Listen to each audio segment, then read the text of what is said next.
entry into the pre-start. It's important to note that due to some rules infractions that occurred in the America's Cup World Series, Oracle Team USA has been penalized 2 race points. To win the Cup, they're going to have to earn 11 points to Emirates Team New Zealand's 9. So here it is, Emirates Team New Zealand on the left-hand side, entering on port tack and building speed. Nathan, as you said, 2 minutes 10 seconds is the port boat's entry time, and that's done for safety. Oracle Team USA will enter the start on starboard at exactly 2 minutes. And we're into the pre-start here in race number 1. Looks like it was pretty good time on distance there, and we'll see Jimmy coming in, and we expect him to jibe. That seems to be the key move. So we'll look for him to jibe, and then it's up to Dean to decide when he wants to lead back to the start line here. You hear the guys talking on board, distance to the boundary, distance to the next maneuver.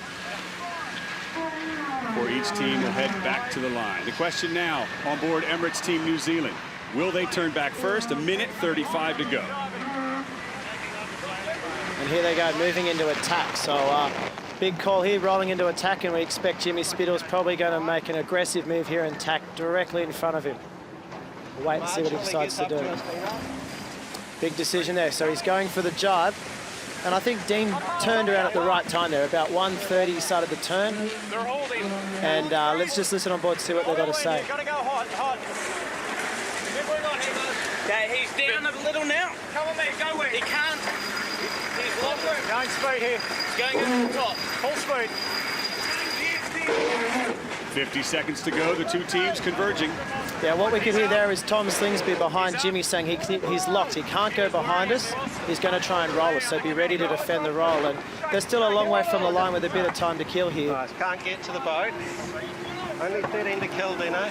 So, Oracle Team USA to leeward, to the left. Emirates Team New Zealand to windward. Who would you rather be? I'm liking where Dean is at the moment. I think he's in a good position. I heard Ray Davies say we can't get locked out at the windward end. So it's a time on distance starts between the 2 boats, and we're about to find out who's faster on each one. So we are just 15 seconds away from the moment where the entire sailing world holds its breath. It's Oracle Team USA to leeward, Emirates Team New Zealand to windward as they approach the line for the start of race number 1 of the 34th America's Cup. All clear, all clear. Nice guys. It looked like Jimmy was a little bit late there on that start. Dean did a really good job on the time on distance. He's got his bow forward. I think Oracle still has wind clear, but as you can see here, Dean just seems to be a little faster on the first reach. The wing wash coming off of Emirates Team New Zealand, and Nathan, it looks like they might have a slight edge. Who will get into the zone at mark number 1 first? This moment is huge, and it belongs to Emirates Team New Zealand. Wow, really close moments there, just pushing hard to get around the mark on in front. And once again, Team New Zealand, always first around mark 1, aren't they? And the delta, just a couple seconds, 4 to be exact, and we're on our way, ripping downwind, both boats up on the foils. What an amazing start to this first race. It couldn't have been closer if you tried, and this is the key moment. Let's see who's good at these jobs. We know Team New Zealand are really good. Looks like Jimmy's going to go a little further, go a little bit closer to that boundary, and just do a jibe not under any pressure. But again, look at that amazing jibe by Team New Zealand. Happy to go here. Go bottom. Go board, Simon.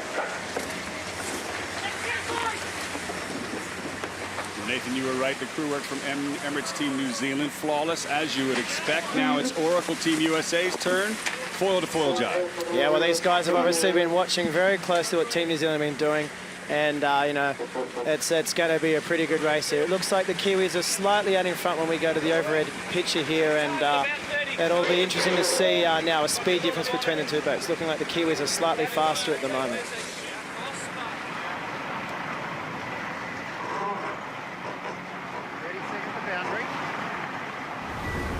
Now we'll go through a replay of leg number 1, and Nathan, talk us through it. Yeah, it was really tight. I think Dean did a better job on the time on distance, and he seemed to be just a little bit faster on the first reach there, and looked like Jimmy just, you can see the red light there flashing. He went for a protest. He's trying to get a luff here in coming into Mark 1. Didn't quite get successful though. There's the luff you're referring to. No blood, no foul. Emirates Team New Zealand crosses just ahead of Oracle Team USA. Look at that, incredibly close. And we did say he was going to be aggressive, and these boats are doing 40 knots of boat speed, and that's a big maneuver there. You know, you would hate to have the boats come together, but unfortunately that push for a penalty didn't really end up coming to his advantage. Here we go, the first cross on the run. Emirates Team New Zealand has still got it, but only just about 2 lengths in it. Well, we did say it was going to be a close race, and check that out. That's the closest cross we've seen in any racing to date. And I think, you know, they're going to go a little further here and look at a jibe closer out to the boundary. On board, Oracle Team USA.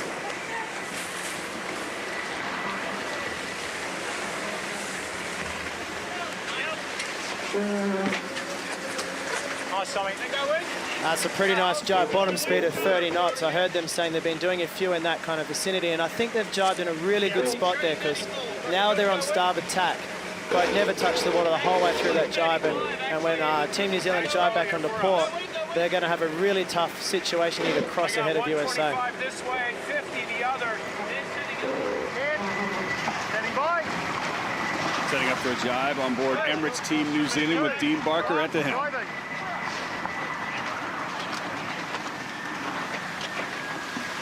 Once again, another nice jibe there, full foiling jibe, but just textbook stuff for these guys. And you know, I'm interested to see how tight this cross is going to be. Looks like they're going to just get ahead of them here. Under the rules, Oracle Team USA has right of way if it's close, but it's not. Emirates Team New Zealand has got it. Wow, check that out. That's close, isn't it? I heard JK say marginal cross here, and it looked like Jimmy tried to hunt him down a little bit to try and get a penalty, but clear cross there for Emirates Team New Zealand, and shaping up to be a really good race coming into the bottom mark. 30 seconds the other way, happy to go. Ready? So far we have seen a very smooth Emirates Team New Zealand, a very aggressive Oracle Team USA. They tried to luff him after the start on the first reach, and you just saw that bobble there. Jimmy Spithill acted like he had to change course, but no penalty there. So it's all even as far as penalties are concerned as we head into the Leeward Gates, mark number 2. And Oracle here jibing on the lail under the bottom mark. Look at that. Once again, another perfect foiling jibe, and shaping up to be a really close race bottom mark here. Emirates Team New Zealand, I don't think, are on the ley line to the bottom mark, so they need another jibe to come here.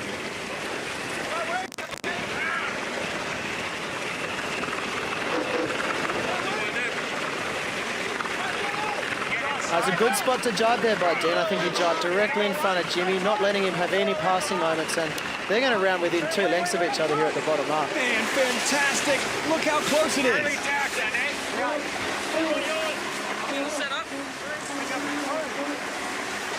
This is terrific.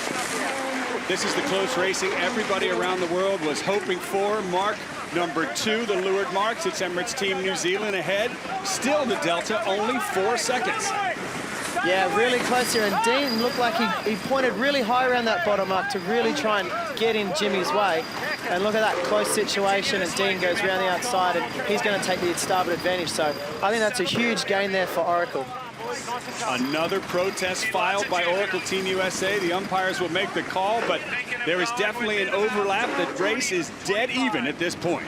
And we said Jimmy was going to be aggressive, and that's the 3rd time we've seen them use the protest flag, and looks like Team New Zealand also went for a protest there. So we'll wait for the jury to come up with a decision on that mark rounding.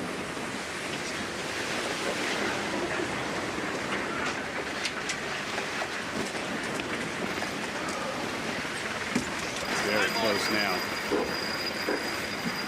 Both boats head to the left as we take a look at a replay. Here we are at the bottom mark, Nathan. We can hear the voices on board here, and it looks like they've gone the outside to try and get a luff. It looked like to me that Dean just was a little bit slow coming out of the bottom mark, and Jimmy took the chance to come in fast, foiling here around the bottom market, and goes around the outside. And as soon as he gets the overlap to leeward, you'll watch here, it looks like he tries to just give him a little bit of luff. You know, there's no contact between the boats, and at this moment, Dean has no option but to tack. And the umpires obviously decided not an issue there, and the race continues. Pretty even mode. Back in the race, we're heading upwind. You heard John Kostecki there saying he cannot cross. Nathan, what's he referring to? Well, what he's referring to here is that, you know, as you can see on the Emirates boat, looking at team to Oracle in the distance there, they're on starboard tack. They have the right of way. And it looks like Oracle's made a gain by going up the cone behind Alcatraz. And even though you're looking at this shot here, they are ahead by 92 metres. When they tack, they're not going to get clear across. So it's a really strong position here for USA. Little gains to them. We'll have a look straight out of that. Chance to cross. 10. Standing by in 3, 2, 1. Tacking. This is going to be a huge moment in the race. We know they were dead even around the leeward mark. We know Emirates Team New Zealand, under the rules, will have to avoid if it's close. Oracle Team USA on starboard, and it's bow to bow. I just heard there they're going for a dip, so we'll see if there's a dial down coming here. Jimmy might decide to dial down at Emirates here.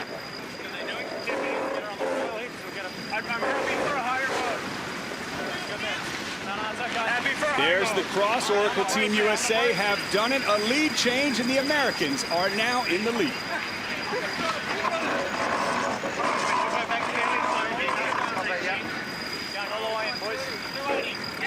Sounds like from Jimmy there, he wants to go all the way into the boundary from here. They've made the gain. Now the important thing is that when they tack back onto port, that they continue to lead this race. So they need to keep pushing hard here to cross Emirates Team New Zealand when they come back together.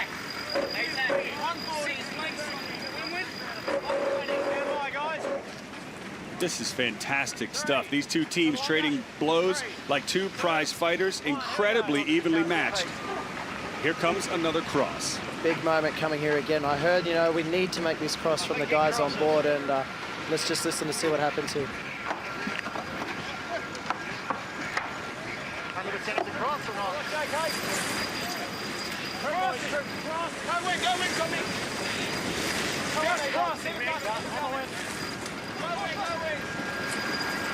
Close cross, Emirates Team New Zealand on starboard.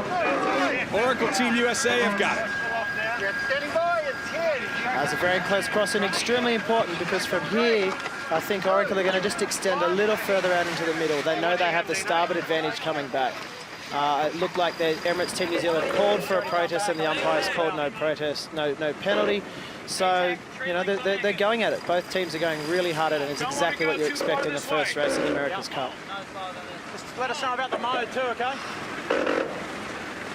What do you think of the mode, swingers? All right? Very similar. What you could hear there is Jimmy asking Tom Slingsby, who's right behind him, what do you think of the mode? Because Jimmy, to keep this boat going fast, needs to keep looking forward. You can see how close everything is together on the boat. And Tommy there is facing backwards, always looking at the other boat, and this will be the first chance we really get to see how fast they are together. A little left, but just so you know. Happy to set up. Stand by, guys. Please hit. 4, 3, 2, 1. Here we go. Another tack from Oracle Team USA. Potentially another dip from Emirates Team New Zealand, the boat that has to give way as the Americans head to the left of the race course.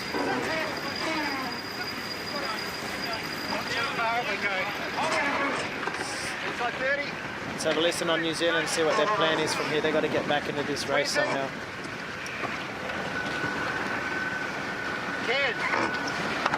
Standing by in 3, 2, 1. Tacking. So Nathan, it looks like the Kiwis are going to stay with the American team heading towards the upper left, and early on in the show you told us based on the current there's some relief up there, right?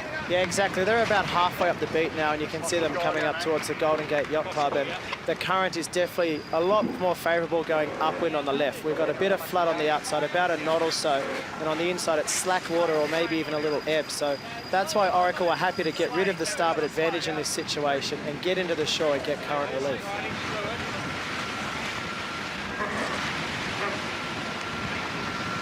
That is a different Dean Barker than we have seen in the Louis Vuitton Cup. His face looks intense, and it should be, considering how this race is going. To me, it looks like they've come offshore a little further. They had no choice, but they've gone out there anyway, and it looks like they've got a little bit of a right-hand shift, and we're going low mode for a while. But when we go to the helicopter shot here now, it looks like it's starting to go left on the shore. You can see that current line just inside of the boundary, and you'll expect Oracle to tack here pretty soon before this boundary and maybe make a small gain. But again, a very tight cross coming up. 2, 1, here we go, tacking, high build. So the current will advantage Oracle Team USA on this left-hand side, but the rules a disadvantage. They're on port. Emirates Team New Zealand has rights at the next cross. Let's go. Go, go, go. Fast mate, we'll get him here. Turn. Have a look at that. It is another lead change. Now New Zealand's out in front. Oh, this race has got everything so far. How good is this? This is what we've been waiting for 2 months, and finally we've got it. And it looked like Oracle just didn't make the cross. They slowed a little out of the tack to let New Zealand get across in there.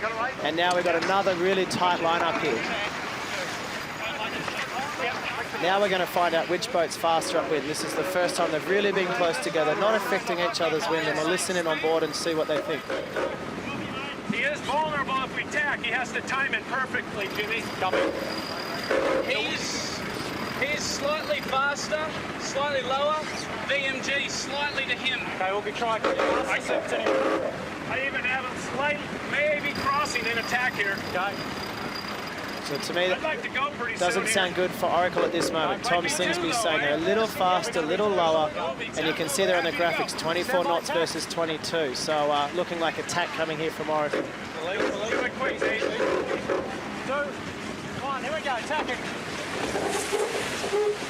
Expect, yeah, there you go, tacking straight away with it. So they both want to go left, and how impressive is that from Team New Zealand to make that little gain, and now they've got control of the race. Simultaneous tacks as Emirates Team New Zealand closes the door on Oracle Team USA and solidifies this lead a length and a half.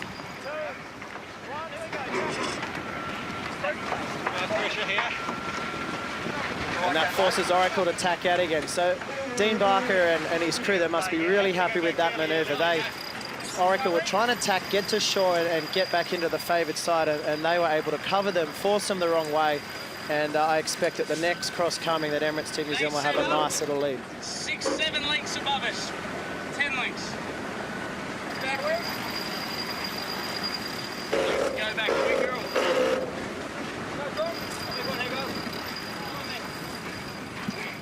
We're looking at upwind VMG, the fastest course to the next mark, balancing boat speed and course angle. So what we're looking at here is the top numbers, the boat speed of the boats through the water. The next one's the angle they're sailing to the breeze. And then the bottom one is an overall boat speed and angle put together. So you can see here, Oracle USA, you know, they're going a little bit quicker than Emirates Team New Zealand at the moment. But if you average those two numbers, basically you want to go as fast as you can and as high as you can to the top mark.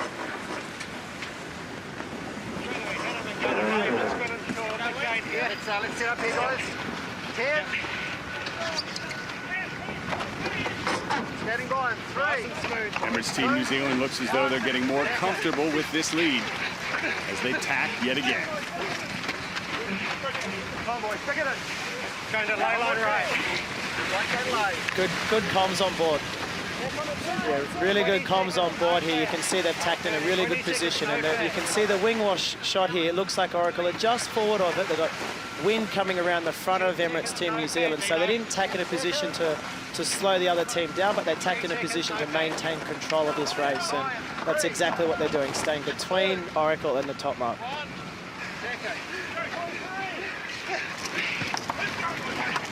You hear how hard these guys are working on board. Very different to the races we've seen before where the lead boat just seems to stretch away. These guys are working hard for this lead, and all I can hear on board is just puffing the whole time. 50 seconds to boundary. 50 copy.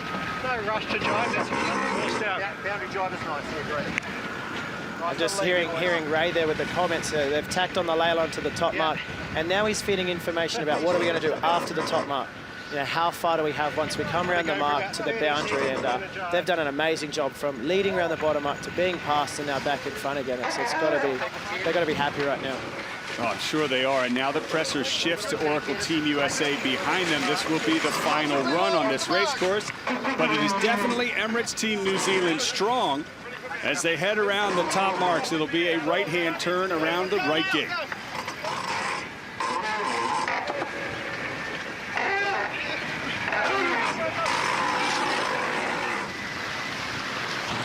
Beautiful conditions out there, isn't it? You know, it's sort of 16 to 18 knots and the boat ripping around the mark at 43 knots of boat speed. And from here, you know, unfortunately, there's not a whole lot Oracle can do except follow. Another tacky is going to slow them down, and we'll just watch them around the mark here and listen to what their plan is from here. So 4 seconds was the delta at the leeward gate here at the top mark. It is 25 seconds, the delta, Emirates Team New Zealand over Oracle Team USA. 45 seconds. 35. Jimmy Spithill on board, Oracle Team USA. He does not look very happy with this situation. 15. Little bit of a pump on here. Stand by, guys. 10 seconds. Go button, Tommy. Go forward, Simon. You can see here they have to jibe before the boundary. They don't have many options on this downwind. They had to follow around that top mark, and now they're just relying on boat speed to try and make a gain down this run. But you can see there, 39 knots. It's pretty hard to catch a boat when they're doing 40 knots of boat speed. Nathan, put yourself inside the head of Jimmy Spithill. Very aggressive on the start. They were behind. They passed them at the leeward mark. They were in a strong position, but then they've got passed again. Now the view in front of them is Emirates Team New Zealand's transom, and that's got to be tough for Spithill to swallow. It is. It's very tough. You know, obviously they made a mistake on that beat. They let the Kiwis get the starboard tack advantage, and as we saw when they got to the shore, they didn't make the cross. And there's nothing you can do about that now. All they got to do is just keep this boat going fast and just wait for an error to come up ahead. But you know, we've seen the Kiwis sail time and time again, and pretty unlikely that's going to happen. So they're just got to keep pushing here, and we'll listen on board and see what their plan is. Take a little on. Yeah, if you can, Simeon. Little wind. To me, it looks like from this shot, they do sail a little bit lower than Emirates Team New Zealand, so maybe they've got a little bit more wind than the Kiwis.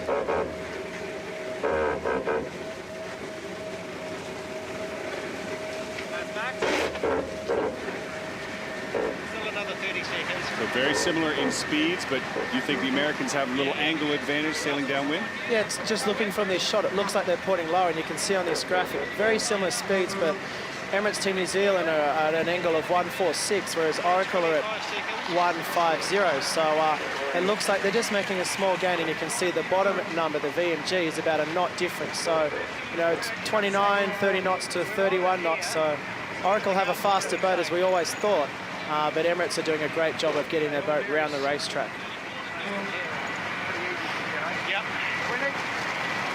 Dean Barker told us in a press conference earlier that if you lead around the top mark going into the final run, it's going to be very hard for the trailing boat to pass. He's in a defensive mode at this point.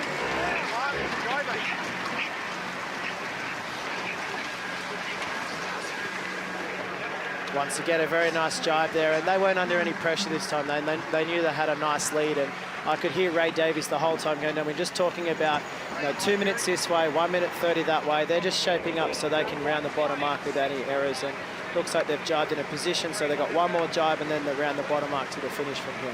110.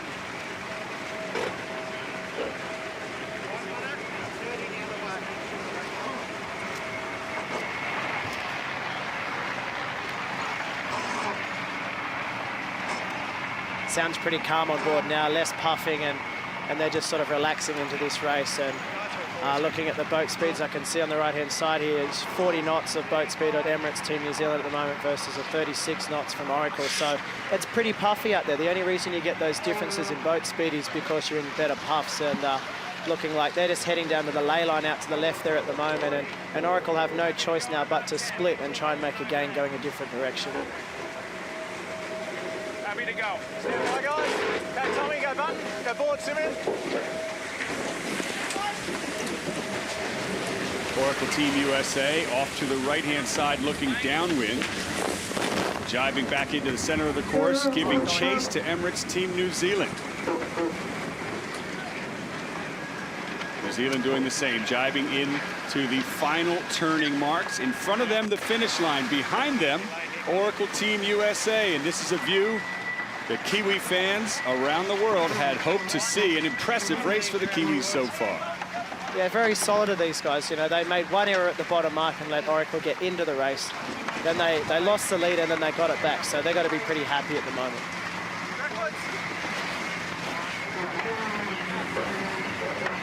Here they go, skidding around the final turn. The finish line out in front. It's Emirates Team New Zealand. The delta increasing and time running out for Oracle Team USA.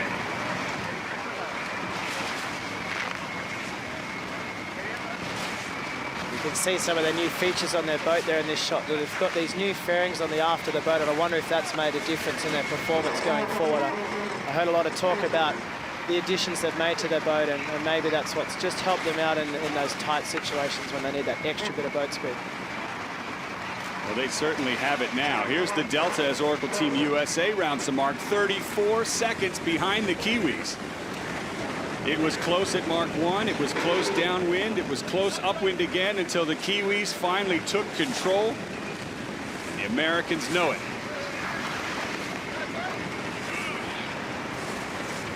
All of the fans here in San Francisco and at America's Cup Park and around the world, and certainly down at that tiny nation of New Zealand, will be cheering huge right now.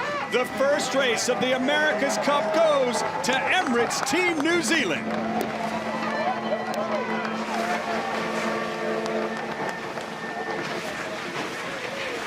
Look at all the fans on shore, lots of Kiwi flags flying. What a big moment for Dean Barker and his crew.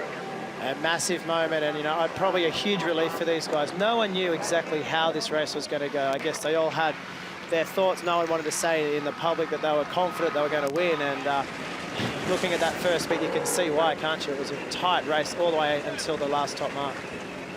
Well, that race certainly delivered everything we had hoped for, unless you're a fan of this team, Oracle Team USA. The delta, 36 seconds. With that fog, it's going to be tough for these boys to see the breeze as well as they have been able to do. Yesterday it was a little bit clearer, and today they've got the fog, and you can see Dean Barker, he's really just trying to get in position for this pre-start. In the pre-start, we know Emirates Team New Zealand will be on port, and Nathan, you've been telling us that is new for match racing. The port boat is strong in the pre-start. They are strong. They get to enter 10 seconds earlier than the starboard tack boat, which is allowing them to get that first cross in. And from there, they just have to make the one manoeuvre. And, you know, if you only have to make one manoeuvre, it's one decision, and it's so much easier than having to react to another boat. So the advantage early on in the pre-start will go to these guys, the Kiwis, who have been dominant so far. 5 seconds till they enter the start, ahead of Oracle Team USA. Here we go, 2:10, a little bit behind is Dean Barker. Only a little bit behind, about 5 seconds behind. You prefer to be 5 seconds late on the entry than being early and getting a penalty. So, you know, quite happy to be anywhere within that 5 to 10 seconds. And you can see Jimmy here a little bit late again as well, but it's exactly what they need to do in these pre-starts. Big turn down for Oracle Team USA, minute 50 to go. Their eyes set on the Kiwis, who are leading to the right-hand side of the pre-start box. And I think with the flood dying, it now gives them the option to tack or jibe here. Oracle are going to jibe and start to chase them out there. And then they're going to have to make a split-second decision as soon as Emirates decide which way they're going to go here.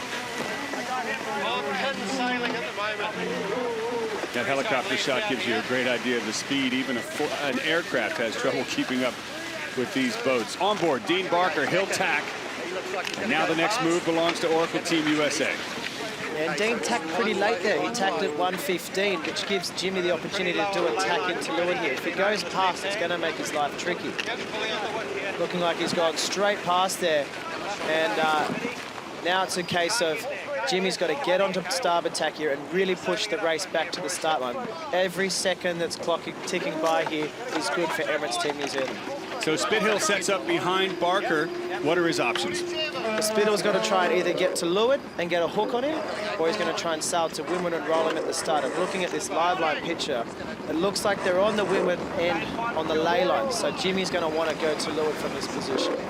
But I think they're late for the start. They went a long way away, and I think they're going to be late. They did look late in that graphic. Now we're less than 30 seconds away from the start. Spithill puts the bow down to try and increase speed. It's Emirates Team New Zealand giving them wing wash and slowing them down. Both boats pushing as hard as they can towards the line. Nathan, as you mentioned, they might be late. Oracle Team USA pulling forward a little bit.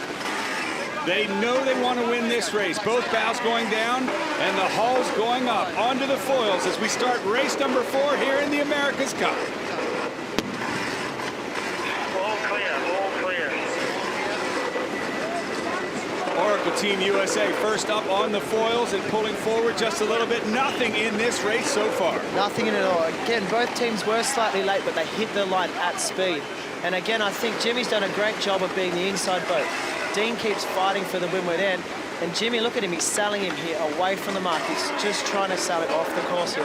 Well, this is new. This is something we've never seen. They're not going to mark number 1. They're on their way to Crissy Field as Jimmy Spithill luffs Dean Barker and takes an early lead into the rounding. Nice there. You know, he did a great job. It was touch and go. All that Dean has to do is get his bow around there, and off he goes. And Jimmy, being the leeward boat, chooses when he gets to bear away, and that's where he gets the gains. That's exactly what Jimmy Spithill needed to do. He's in control. Now he's got to keep it. Nothing in the speed of these two boats. Very similar boats, but you can see how puffy it is there on the water. There's dark patches everywhere, and you hear him talking about we're in good pressure. When you're in good pressure, there's no need to rush the jibe. Boundary just off to the right near the yacht clubs as they reach downwind. The next move will be a jibe, and who will go first? Crew moving to leeward on Emirates Team New Zealand, just off of Marina Green in America's Cup Village. The fans getting treated to quite a show. The Kiwis will jibe first. And that wasn't their best jibe. Their hull touchdown in the water, you heard them talking into it. They sounded calm. But I think Oracle's going to make a nice little gain here because I didn't see a full falling jibe, and that's probably the first time we haven't seen that one from Emirates. So the first time we see small errors from the Kiwi crew, and the biggest lead we've seen so far for Oracle Team USA as we're halfway down the first run. The Americans in the lead.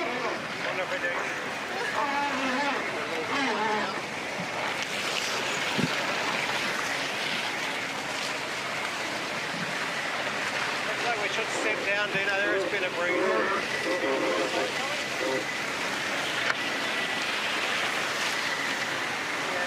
Quite nice gains. First good one on our bow.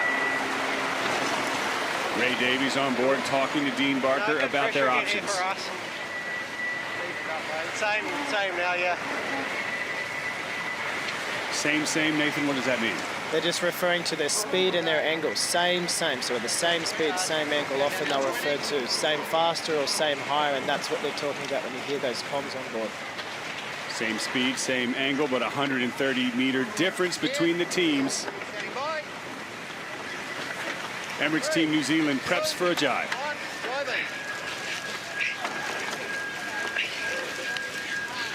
Nice gains back here, boys. Nice jibe. You heard Ray say gains back here, boys. You think he's right? I think so. It looked like they were out to like 150, 160. They got up to 130 there for a while, and look at them there doing 42 knots at boat speed, so really smoking along fast there. Here's a look at the stats coming off of each boat's live. Yeah, you can see there, obviously, Oracle just exited a jibe, and they're quite a lot slower, and it takes a long time for that speed to build up. The VMGs are definitely there to Emirates Team New Zealand, but they keep changing. You can see how often those numbers are spinning up and down, and that means it's puffy on the race course, and these boats are difficult to sail. The breeze does look like it's building out there, out on the water. Early tack, Kostecki talking to Jimmy Spithill. They're already referring to the next leg. Not an early tack, but like settle and go. Thinking like, 20 to 30 after the mark. Hey, John, looking to go to right. Happy to follow. Happy to follow. Happy to follow John Kostecki. So he wants to jibe with him? Yeah, I think they're just talking about their plan for the bottom mark. Looks like Emirates is setting up for 2 jibes from there. So they've done 1. They're going to go right-hand mark.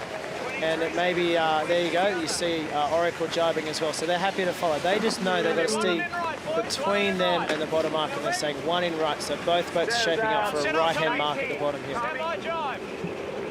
15. Go, bottom, Tommy.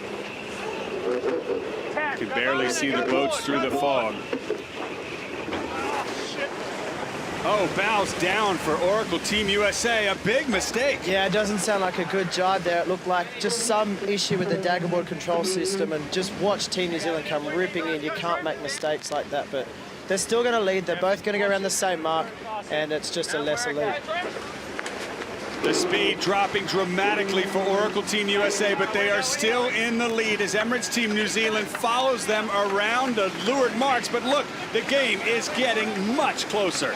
You can see one little mistake makes a huge difference on the race course. They would have normally been doing 30 on the exit of the jibe, and they're doing 18 that time. So Oracle Team USA leading back upwind, but only just. Need to go higher. Aggressively high. You can see Emirates did a great job around the bottom mark there of sailing high around the exit of the mark, and we're hearing them saying we have to sail high mode.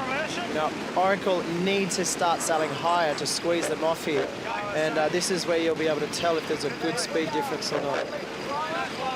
Now, what are Oracle Team USA's options? Boundary approaching, both boats heading to the left side. Well, they just want to keep sailing towards them here. You can see they're slowly sailing higher. They need to get to the left-hand boundary, and once the green light starts flashing in the boundary, they can tack when they want. Just look at how close these boats are. Imagine the view if you're an Oracle Team USA sailor. That one grinder just doesn't even want to look over his head. Just a few feet behind him is Emirates Team New Zealand. This game is incredibly close. The Kiwis will tack away first. And there you go. They have to roll into attack. If they stay there any longer, then they're going to start to lose distance from the wing wash that we keep seeing from the overhead shots. Emirates were hiding there the whole time, but really good job there by Jimmy to get back into control in that race. Let's go back to that issue at the bottom mark. Oracle Team USA comes off the foils and slams into the water. Right here. And all that happens there is there's just an issue with the daggerboard control system on the leeward side. Jimmy might have pushed the wrong button. We'll watch on board, see if there's any movement on the daggerboard here. Ah, there you go. Someone's just tapped a button there, and you saw the leeward board on the far side shoot up in the air. So it wasn't a rate controlled adjustment. We're more worried about the board on the other side here. But what happens is as the boat goes in, down it goes. And it looked like just the board shot up in the air, and that messes up your jibe. But they're the little errors that really cost you in the race course. Back out on the upwind leg. Emirates Team New Zealand in the middle of the track to the right of Oracle Team USA. They had to tack away the last time we saw the two teams. And the game is almost dead even again. On board with Dean Barker and crew. Can you hear me now?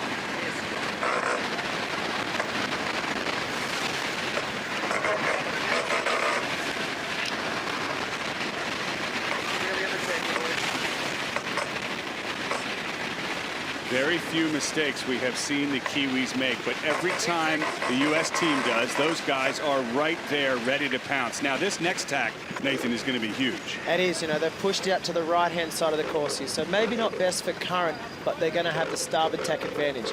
To me, it looks like, you know, that graphic says 14 metres, and 14 metres is less than the length of the boat, so they might have a piece of each other here, so big cross coming here in this race. So will it be Emirates Team New Zealand taking a bite out of Oracle Team USA, or will the Americans cross? Big speed gain there for Emirates Team New Zealand. Potentially collision course. Happy to go. There's the difference. There's the gain. There's the dominance return for Oracle Team USA. They will cross and tack ahead of Emirates Team New Zealand. Yeah, big call there. I think that's a really good move. They're far enough ahead. That was a nice tack. They're now putting the stir there on Emirates Team New Zealand, and they're going to force Emirates back out onto the right-hand side, which isn't the favoured side of the course. So every time they do this, it is a risk, though, because they're giving away the starboard tack advantage, which is so important in match racing. But I think Jimmy and John Kostecki believe the left is the way to go. Let's get out of the current. Let's look for a left-hand shift, and let's just keep extending on this lead that they have. Happy to sit up. So the Americans back in control of this race, but only just. Can they stay ahead of the Kiwis?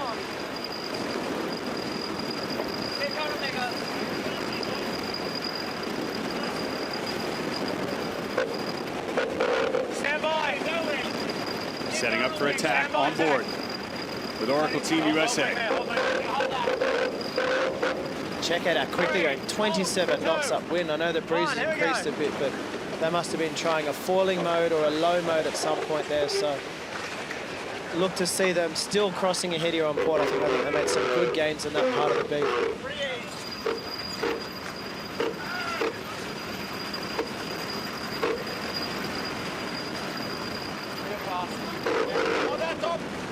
You can see here, Emirates Team New Zealand starboard tack pushing the foiling upwind, and it's risky when you foil upwind because you, as you saw, the bow leapt out of the air, and they just want to have a good consistent speed. But man, 27 knots from both boats upwind. They're really flying upwind now.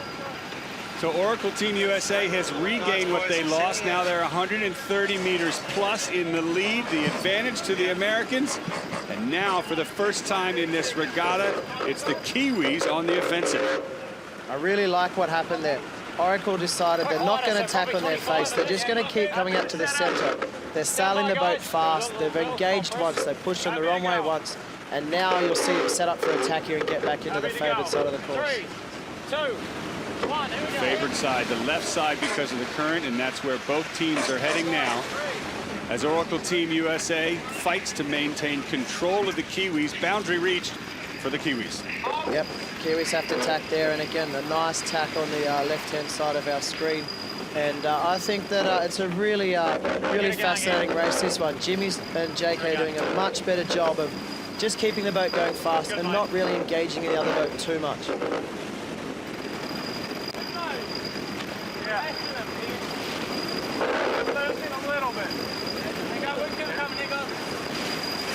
There is the next cross. Oracle Team USA comfortable now. They seem to have found their stride in this fourth race of the America's Cup as they shift to the left of Emirates Team New Zealand to stay in front. It looks like the wind speed's picked up a bit. I'm seeing, 22 knots gusting 24, so it's getting windy out there, and I think maybe Oracle is a faster boat when it's windy.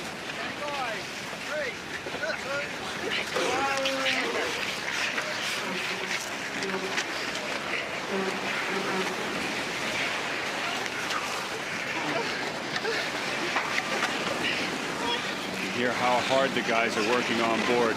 Remember, they made a grinder change on Emirates Team New Zealand. Winston McFarlane is now in for Grant Dalton, but it hasn't made the difference yet. Oracle crossing ahead again. Just sneaking across there. It's really getting close, and I still like the look of Emirates Team New Zealand upwind, but I think Jimmy and the boys are doing a great job of just keeping in the lead. They're pushing out to the right-hand side. They're going to have starboard attack advantage on the next one. And it's going to be tight at the top. There's no doubt about it that Emirates are coming into them here slowly. Yeah. Hold on. So New Zealand will tack on their hip. Both boats on port, heading out towards the middle of the race course. The next move will go to Oracle Team USA, halfway up the beat.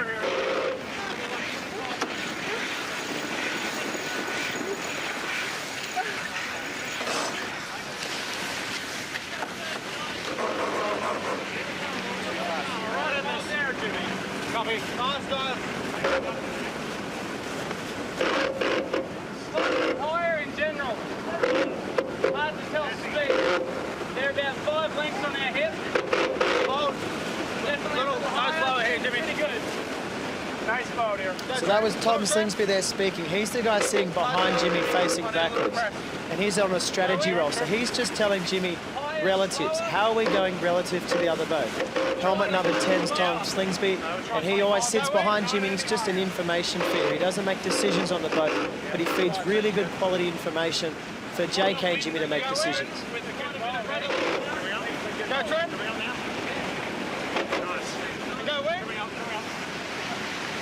Look at the crew all hunkered down on the Kiwi boat for windage as it increases on them. Every bit that they can reduce the windage increases the speed in these new boats. They're doing 20 knots upwind, over 20 knots of breeze, 50 miles of wind on their face. Dean, if he goes left gate lane, we either follow him or...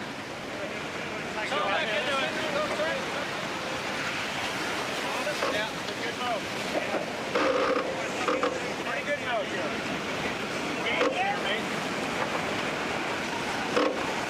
There's the view from Oracle Team USA. The Kiwis just on their hip behind. But it's definitely not over yet, is it? It's a tight race. I'm sitting on the edge of my chair watching this because this is the longest they've been able to hold on to it. And It's just amazing being able to listen to what they're talking about. JK's talking about a really good mode here. You know, I think they're going to keep going offshore and they're going to try and go left mark at the top, which is the first time we've seen in this racing. Heard the Kiwis on board talking about wanting to go right gate, so they're going to try and get a split. You see them both tacking here. Oracle are going to tack on this line that you saw in our live line screen, the virtual eye, and they're going to try and make it with one more tack to go, whereas Kiwis are looking for a split at the top mark here. So if what you're saying happens, if it plays out that Oracle goes to the left, Emirates Team New Zealand goes to the right, then New Zealand will have to do one more tack than the Americans, right? They'll have to do one more tack up with it. Wow, look in the background here, foiling up wind, really unstable. And, you know, it's hard to know when you want to push that, but it looked like they lost from trying to do that. But yeah, you're exactly right. One extra tack to Team New Zealand on the upwind, possibly one extra jibe to Oracle downwind. But if they can nail their jibes, you don't lose anything. Here comes that tack from Emirates Team New Zealand. On lay line for the right-hand gate, the top of the course, Lay's waiting. Oracle Team USA will reach it first. Nathan Outteridge, you told us they're going to go left gate and head inshore, and that's exactly what they do out in front, still in charge of this race number 4. And look for them to do an early jibe after going around the first mark here to try and stay between Team New Zealand and the bottom mark. Now it's New Zealand's turn, right-hand gate, right-hand turn. The delta, 16 seconds to Oracle Team USA.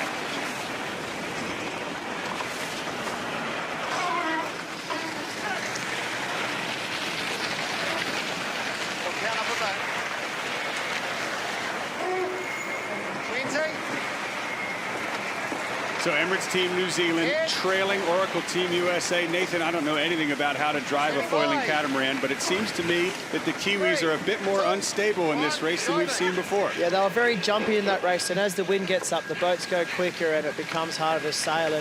And the rudder elements that you can't adjust, those angles, are really, really changing how the boat performs. The faster you go, the more lift you get from your rudders, and that's why it looked a little bit unstable in the pictures we just saw there.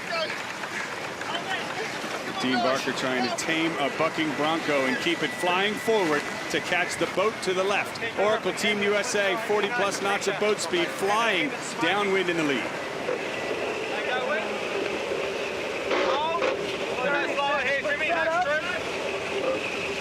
Max trim here, Jimmy. Nice lower. Yeah, hold that up. Happy to go here anytime.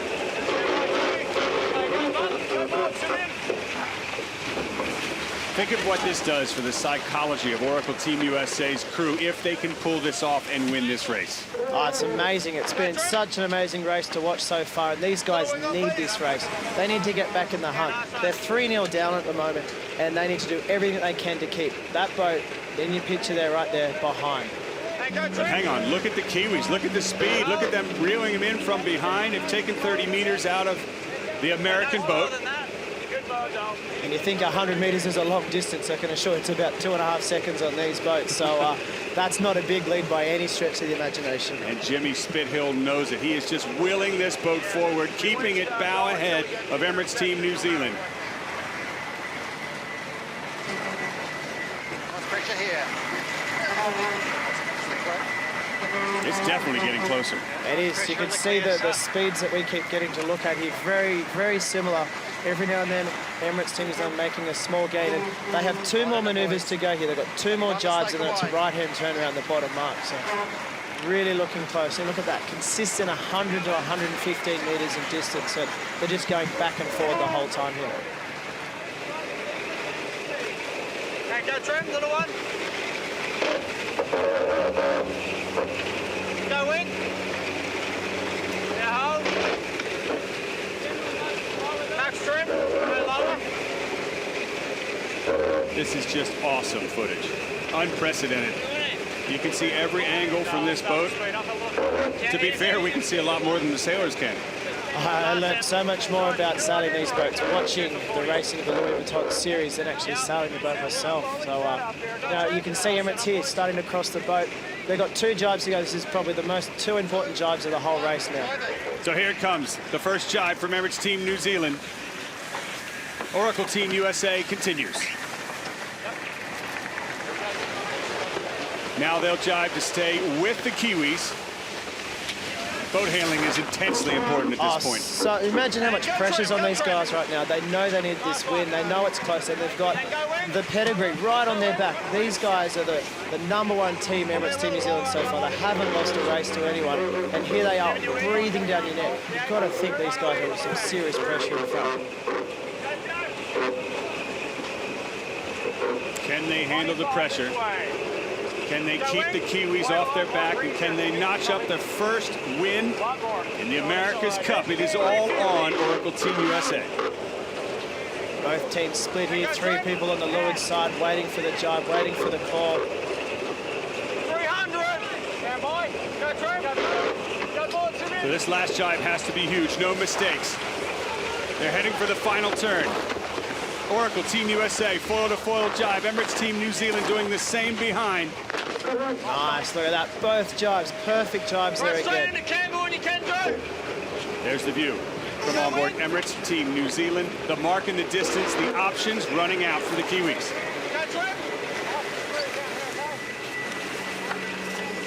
It'll be a right-hand turn. That's the final turning mark of the race.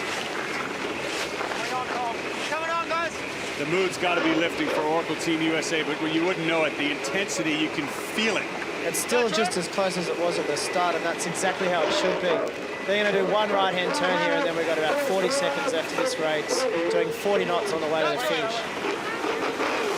Both boats flying out of the fog and heading towards the finish. There's the delta, 5 seconds. The Kiwis, a sharper turn. They'll try and hook up to windward a little bit for clear air. It is a final sprint to the finish, and an intense fight for both teams as Oracle Team USA tries to hang on and keep the Kiwis at bay. Look at the focus on their face. These guys know how important it is, and this is very rewarding for these boys right now. They're working so hard to finally get one up on them. They're starting a little bit of a higher angle here just to defend their position, and halfway across this reach, they're going to bear away and go a little quicker towards the finishing line.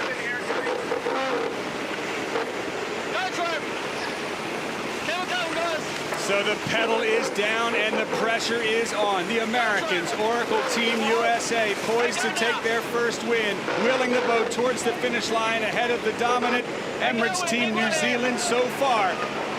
You can hear the crowds on shore starting to cheer. They know they have done it. Race number 4 belongs to Oracle Team USA.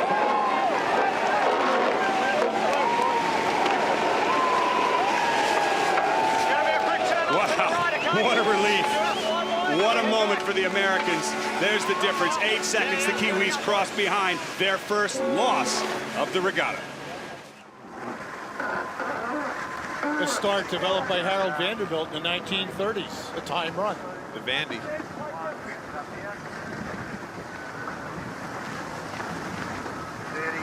Take 20 seconds time.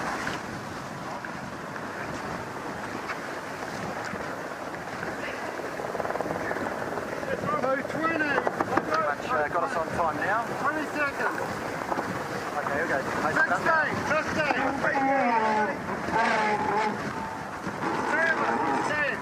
So the Kiwis roll over, and now they make their way towards the line. They have a 10-second advantage to start on the port side, and that is all for safety reason. And then the dance begins here.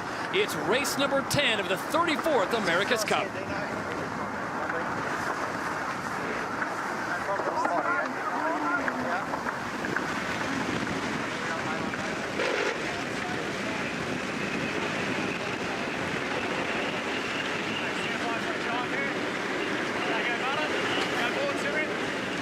So the long layoff from race number 9 is over, and now it is on.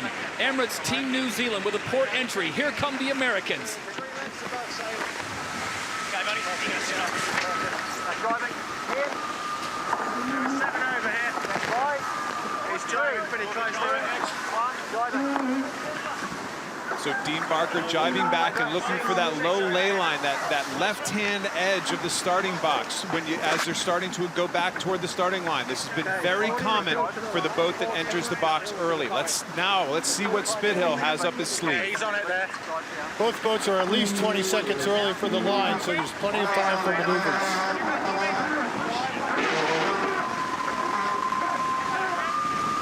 1 minute to the line. Very similar strategy to the last time around. Emirates Team New Zealand is really protecting that left side. One below sailing lane. 15 to the boat. We're just below sailing lane here.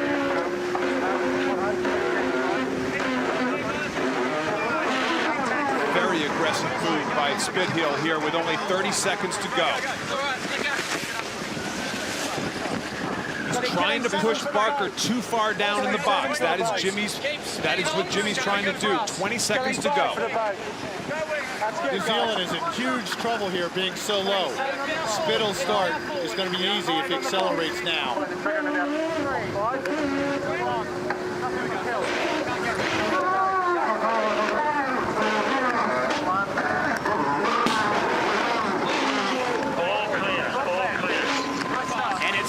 That hits the line with more momentum. Dean Barker does have the favorable line, but the Americans are accelerating from the Kiwis. This is all about pace. Can Emirates Team New Zealand keep an overlap as they approach this 3 boat length circle?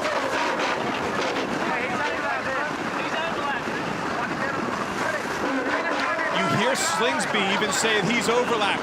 Phenomenal job by Team New Zealand keeping the overlap and protesting Oracle. Let's see what the judges say. No penalty coming.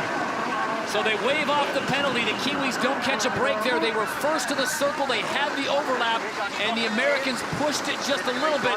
So that's definitely got to be a break for Team USA. Just hung on. That was reaching speed we haven't seen out of Emirates Team New Zealand this entire event so far.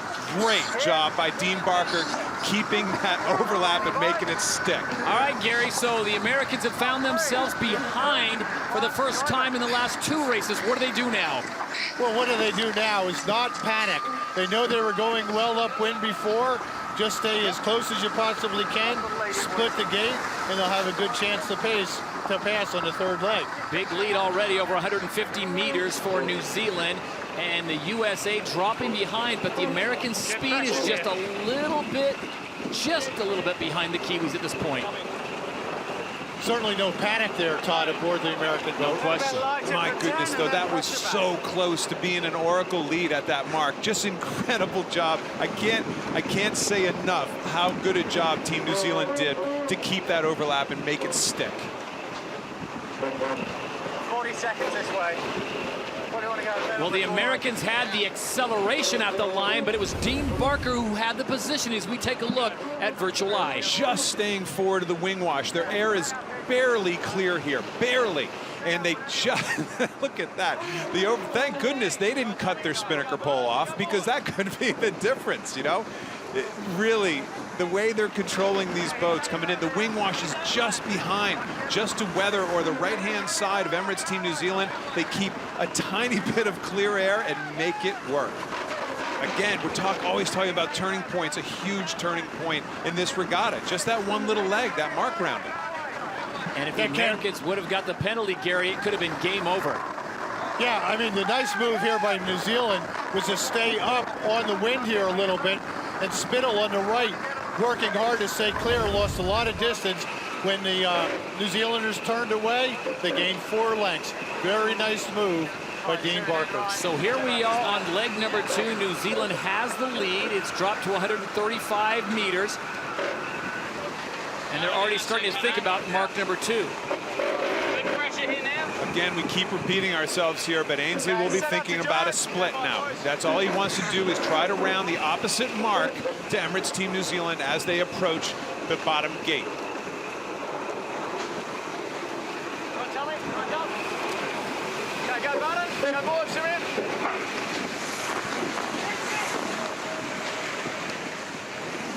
So the Americans closing the gap just a little bit. All right, Ken, as we look down toward that leeward mark down there, gate number 2, who do you like? Whose position is more favorable? Well, I think you'll see the same thing. Emirates Team New Zealand not trying to minimize maneuvers and not trying to do too much.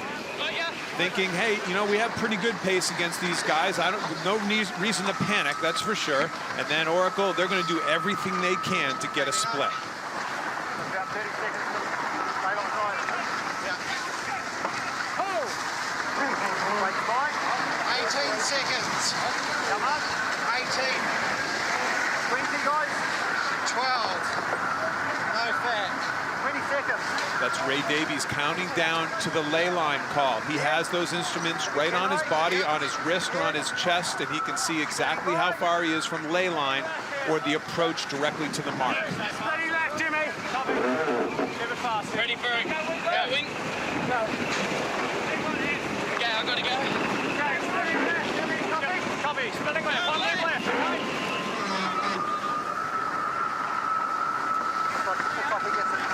Todd, Jimmy Spithill just said 1 in left. They're going for a split down here, but it's a tough maneuver.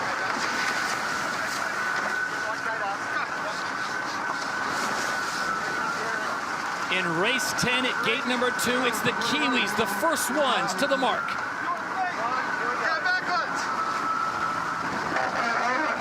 And the challengers will head closer to shore, so that really forces the hand of the Americans as Jimmy Spithill enters the circle, and he's going to head closer to Alcatraz Island. And get slow around this mark. This was not the perfect rounding that these guys needed to have. They got slow. They jibed a little early. Like I said before, it's a really hard maneuver to pull off, and it wasn't perfect. They'll be the first to admit.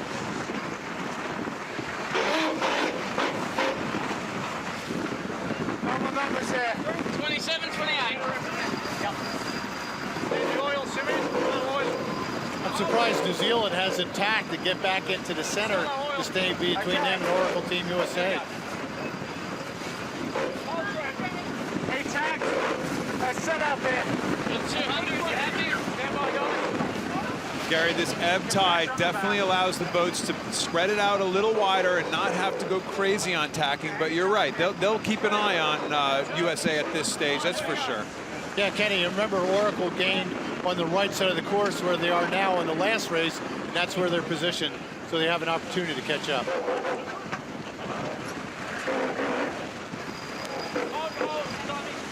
Nice and smooth, boys. Settle it down. Attack, fellas. Still right back in this. Looks like a gain to Oracle to me.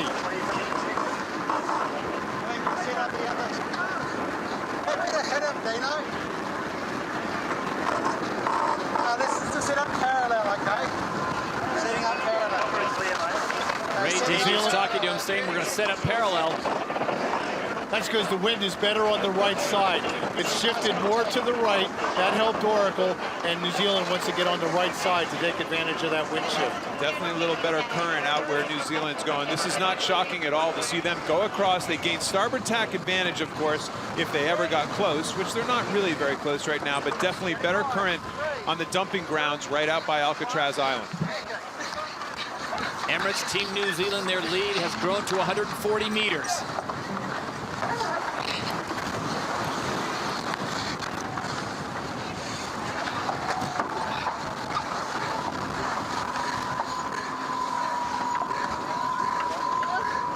If you're USA, you're looking to tack to get this back into the center of the course.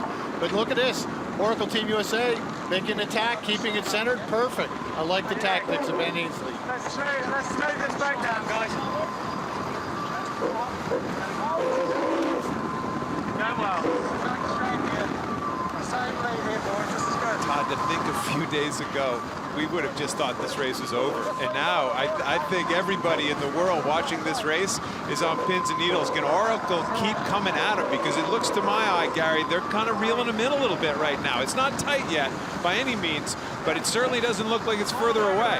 You know, Kenny, I feel like I'm watching Usain Bolt have a slow start and come charging through.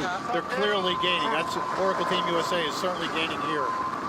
Nice blackwood attack. Take a look out on virtual eye, the animation on board. We'll talk about the current here, and it's starting to build just a little bit. The ebb tide, which is going out to sea, and it's getting a little heavier. Yeah, you see a little better tide on the right-hand side where Oracle is at this stage. I kind of thought the Team New Zealand would bounce Oracle and actually send them back to the left side of the race course. By bounce, I mean tack on top of them. But they gave them a little bit stronger position when it comes to tide. You never know about wind shift, but certainly as it comes to tide. This This is leg 3 of 5, race number 10, the second race of the day. The Americans have won the last 2.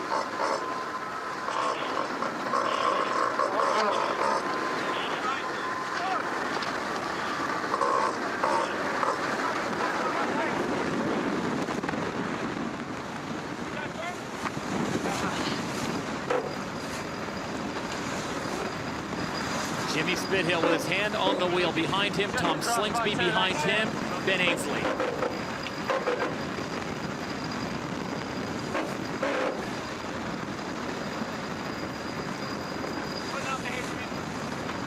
So at roughly the halfway point of the final race of the day, it is Emirates Team New Zealand, the challengers, out in front of the defenders by 125 meters, but the Americans are coming and coming fast.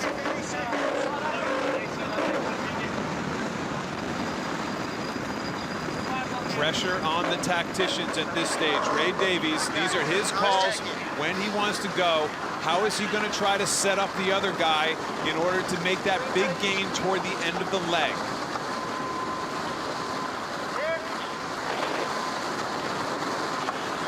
As we check in on the water with Gary Jobson. Gary, how is the wind? Is it picking up that much more? Are the currents and everything just kind of holding firm? Well, the current's actually slacking a little bit, so that helps out. The wind is staying about even. I think we're going to get it in. Remember, they get to the winter mark, the wind limit is out. But I'll tell you, looking at Ray Davies there, that looked like a worried man to me. He knows the other boat's sailing faster. I don't know if Ray Davies is ever worried, Gary. I know him pretty well. But these guys certainly are getting chumped on a bit.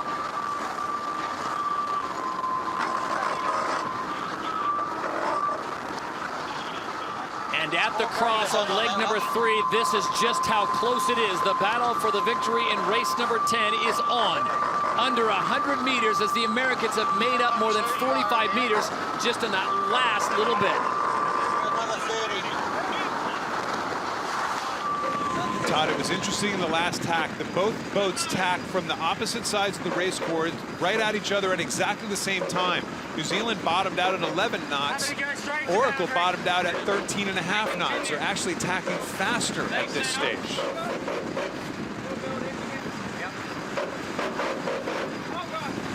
We're very close to Oracle right now, and from my perspective down on the water, I like the position Oracle's in. They have a little bit more favorable current sweeping them toward the winter mark, and the wind direction was better. So they're going to have a better course for the mark. Oracle's looking good.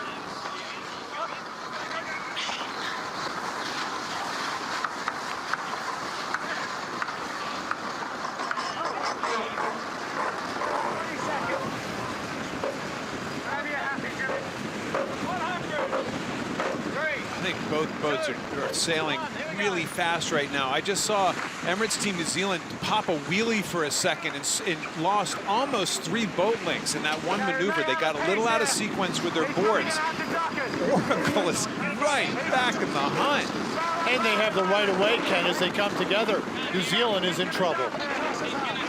So the Americans have made up more than 150 meters on a leg that in the past has been their kryptonite. And here they are. They have the right of way as we get ready for a big cross. 60-knot closing speed, the two boats coming together, but now Team New Zealand will have the right of way when they come back. Who can tack better on this next tack could actually be the race. Psychologically very devastating in Team New Zealand. It's hard to pick yourself up after you lose a lead like that.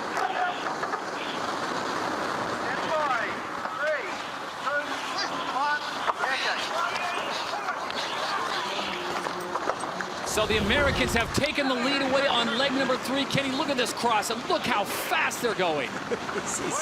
This is sailing like we've never seen before. And these guys are just wheeling these things around like it's a dinghy out on your Tuesday night race at that Barrington Yacht Club back in Rhode Island.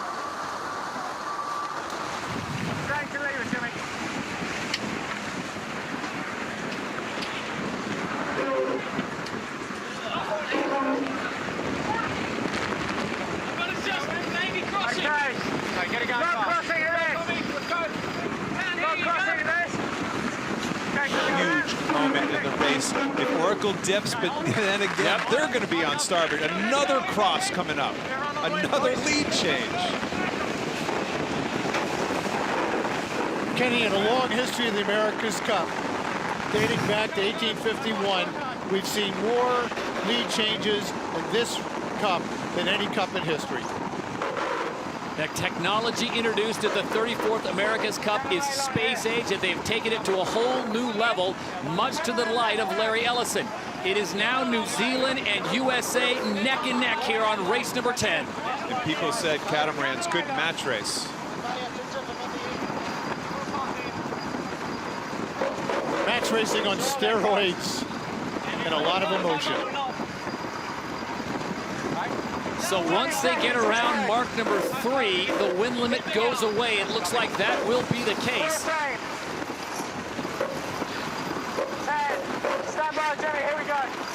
One more starboard tack, crossing coming here. Now the boat length, the circles actually come into play.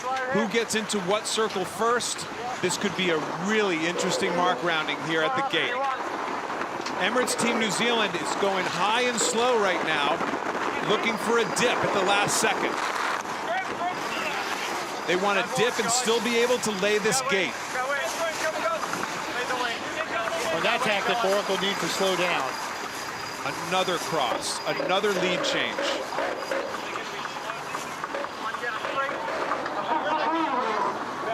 And at mark number 3, it is almost dead even. Wow, there's nothing in this. So they'll make their way back towards San Francisco City, and the race is on. Who will emerge as victorious here in race number 10 on day 6 of the 34th America's Cup?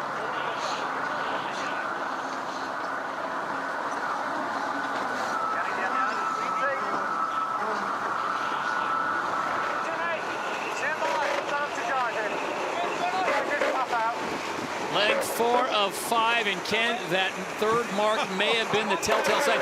Kenny, if you were the Americans, you had an opportunity there to stuff the Kiwis if you would want to just stall out here and bear off to the right. Well, no, they would have been passed. That's exactly how the setup had to play out. The Kiwis actually did a really nice job of slowing down early. They went high and slow early so they could dip and still make the mark. Both of these boats set this up as well as they possibly could have. Go hard, guys. Work really hard here. But now you have Team New Zealand coming at on starboard tack.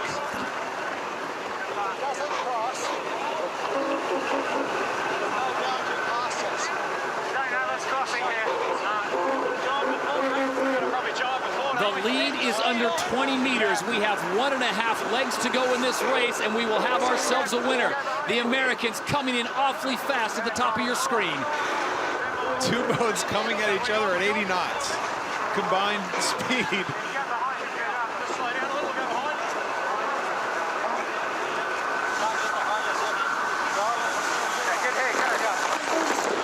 Jimmy Spithill has made the decision to slow down and go behind, which is a really tricky move to make and keep your judgment.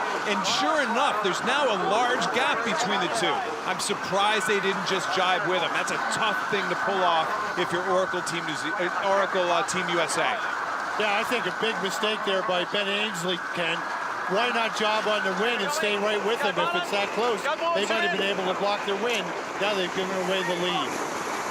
And the lead is now over 100 meters. This is like 4 of 5. They'll head to the top of your screen. They will make a big right-hand turn, and then the race is on to the finish. But when New Zealand does make the jibe, remember Oracle Team USA will be on starboard with the right of way.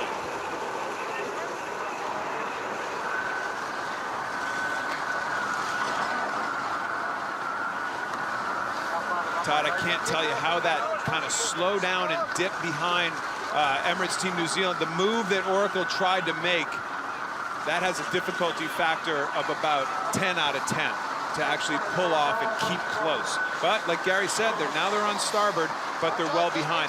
They're going to need a break here at this stage. They're going to need New Zealand to make a mistake. You know, we're right behind the boats, and I'm looking, and Oracle's sailing a lower course than New Zealand right now. That might be the saving moment for them if they're able to keep that low course and the high speed.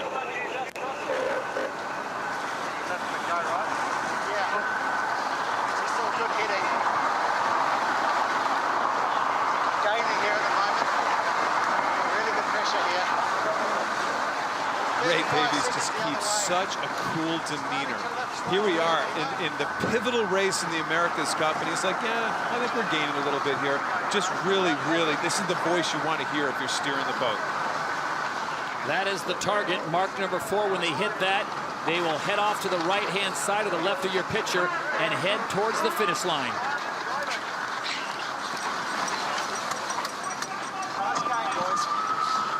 Nice game, boys. Off of Emirates Team New Zealand. Again, that dipping move by Oracle, they're going to go back and they're going to question what they did at that particular time. Nice little lead, a couple hundred yards. It went from 0 to 200 yards in a matter of seconds, Todd. For about 40 seconds here. 40 seconds. No rush. 20 seconds, a lay like no fat. Good breeze all the way. 10 seconds, Dino, no fat.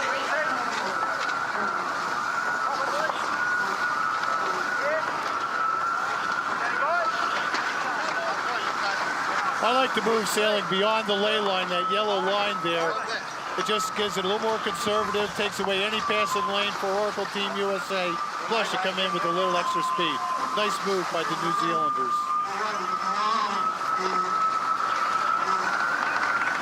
And this is typically where Dean Barker just puts the pedal down. There you see the knots coming up as they approach mark number 4. It's the Kiwis in firm control, traveling at 42 knots, which is 48 miles an hour, and they make the turn first for home. The lead was 1 second at mark number 3, and now the Kiwis have opened it up. The lead is now closer to 10 seconds as the Americans finally hit the mark, make it 11.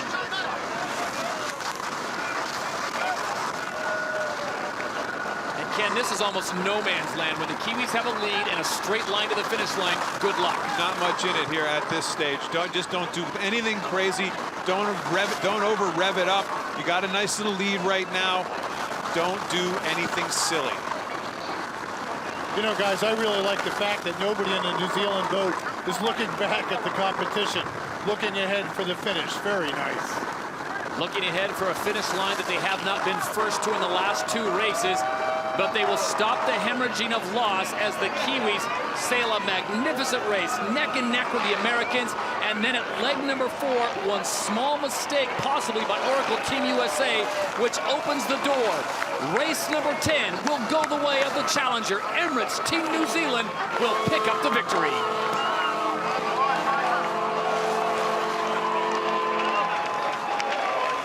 I believe that sigh of relief comes from approximately 4 million people in the small island of New Zealand. Just a fantastic race all the way around. The Americans just couldn't get it done. They finished 17 seconds behind, but Ken, I agree with you. They will go back and look at leg number 4 and ask themselves what could have been. But for New Zealand, no mistakes. The Kiwis reign supreme in day 10. It's going to turn up. And again, this ebb current has really changed this pre-race strategy for these guys. This being able to enter the box early has allowed these guys to set up really low, what's called low in the box, away from the wind, as we see it pan out on the left side of our screen. The other boat has had a hard time matching that pushing, blocking. The guy who enters first is the blocker, and it seems to be advantaged. So in a case of tic-tac-toe, Emirates Team New Zealand gets to put their X down first, and the Americans will have to respond, and then the strategy is on. So Dean Barker coming close to the line at 2:10. They have now entered into the start box, and we are set to go racing. Day number 8, race number 11. Todd, I think the pressure is squarely on Oracle here. It's probably an understatement. Team New Zealand, if they think about this, they can sail pretty loose, really be aggressive in the start. If I were the Kiwis, I'd be super aggressive in this start, because you win the start, there's a reasonable chance you can go on to win the race. One quick difference between the 2 boats. I noticed that the New Zealand jib, the forward sail, is larger in area than the American boat. Well, we turn to the president of North Sales. Ken, do you think that's an advantage for the Kiwis, or the Americans got it wrong? I think these guys know exactly what their boat needs. Both boats are different, probably different in how they're balanced, and I think we can't doubt that these guys have the correct jib up for the right condition, both of them. You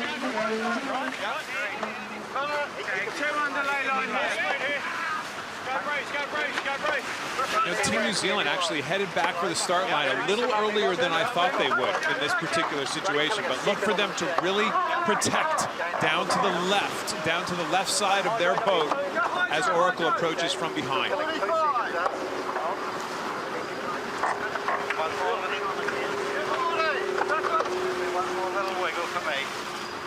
Same as the other day. I heard Ray Davies say, same as the other day. They're really going to protect that bottom lay line, that left side of the track here right now. Trim. Keep it high, 20 seconds to the line.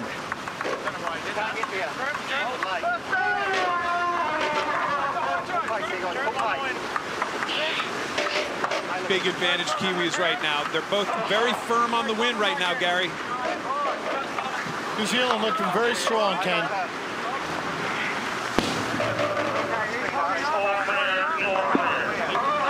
The all clear has sounded, and the Kiwis will have the advantage at the line. Better positioning, and they are closer to mark number 1. And they're just going to luff these guys right now. They're going to get them slow. Even though the starting gun is already gone, they're going to try to get them slow and really make a big gain once their speed's really parked. Great job by Dean Barker, really well thought out. Again, that port entry was the difference. They never relinquished being the blocker, in that starting sequence.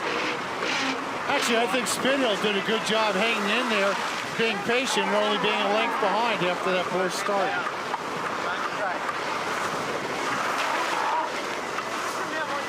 And now it's the drag race to mark number 1. Emirates, Team New Zealand, first to the circle. They'll make the left-hand turn with the Americans close behind. This is race number 11 on day number 8, and it's a 3-second advantage to the Kiwis.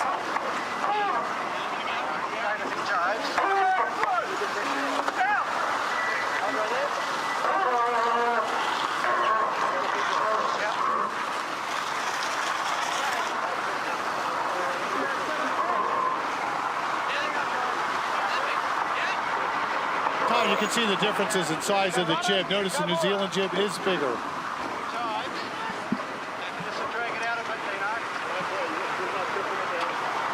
And the Americans are the first to peel off.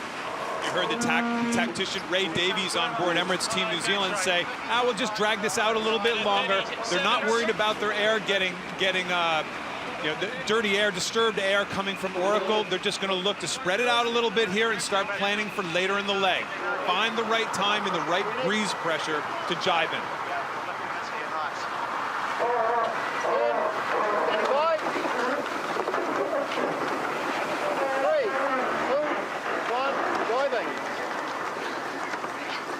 As New Zealand executes their first jibe, we go back and look at mark number 1, and we go back to the start, and this is where it all happened.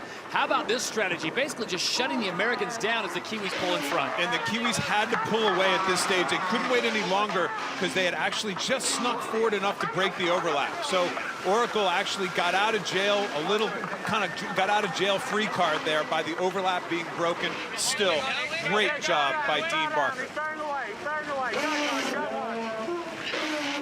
And the call for the bear away as the Americans tried to get up to speed quickly, but you notice their holes really got dug down deep in the water. Yeah, it's tough.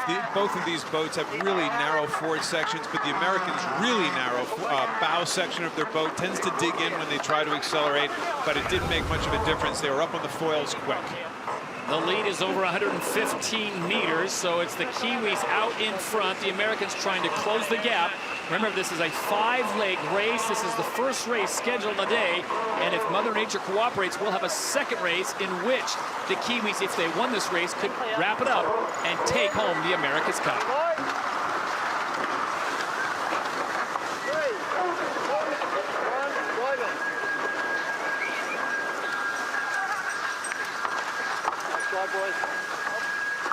Dean Barker very happy with that jibe.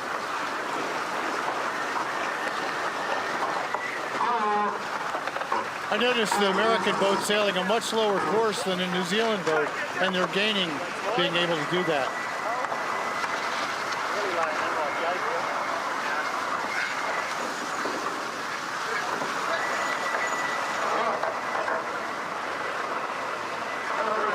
much in this right now, Todd. You see, it's amazing, 2 boats going 38 knots, and there'd only be a meter here or there being gained or lost between the 2 boats. It just shows you how far this sport has come, how far this America's Cup has come. Got 40 seconds this way.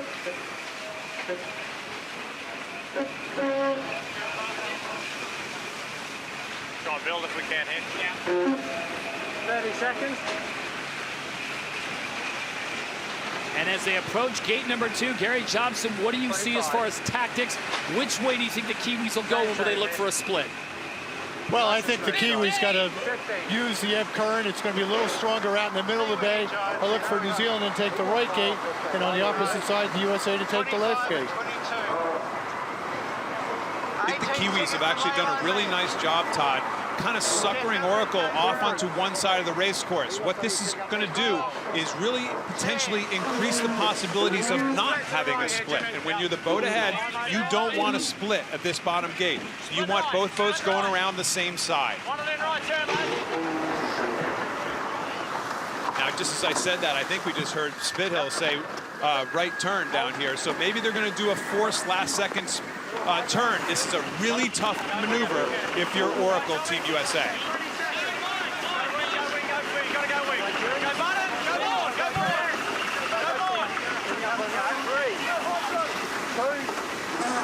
And at mark number 2, the Kiwis head to the far gate, and the Americans do indeed split the course.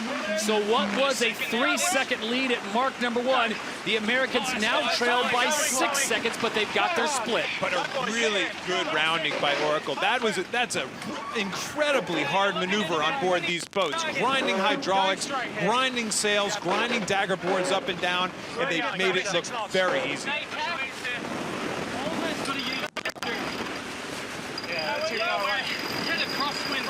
Yeah, that's too far away for Boundary. Bring it up, Bill, the break. Not that spiral. Yeah. Keep going, guys. Normal numbers. Nice and smooth. And we have a lead change as the Americans have overtaken New Zealand here on leg number 3. The big question now is, can they make it stick? But they're 1 tack behind. Now it's going to be this incredible contest of who starts getting the right-hand side again. If they're 2 even boats, could just be this dipping contest of who keeps trying to get starboard tack advantage. Yeah. Yeah, they're gaining there. As I look up the race course, I think the right side where New Zealand is, the wind is shifting in that direction toward Alcatraz Island. Better for New I Zealand. think go earlier. Yeah, stand by here.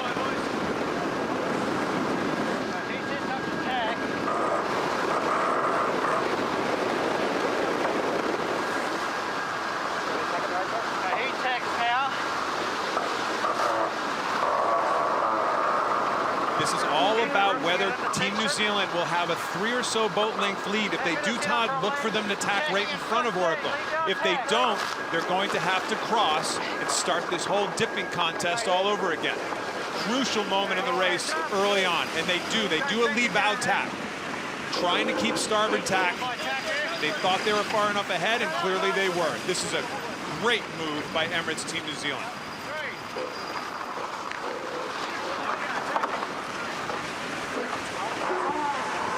And the Americans decide to tack away. But we've seen this play out before where the Kiwis basically are in control of this race. But this is a little different than the last race because the Kiwis got to set this whole process up well over on the left side of the race course. They get to shorten the track here a little bit and possibly start bouncing Oracle off that left-hand boundary. Here they go. They're going to go right back at them. Getting wide. 3, 2, 1, second.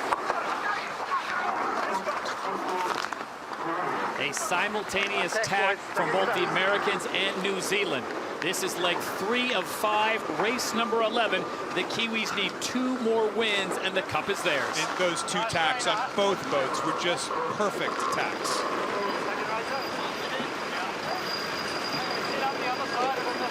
Same setup here, Todd. This graphic shows that really the current is negligible at this stage. There is no real favored side. So let's see if the Kiwis keep trying to bounce these guys the other way.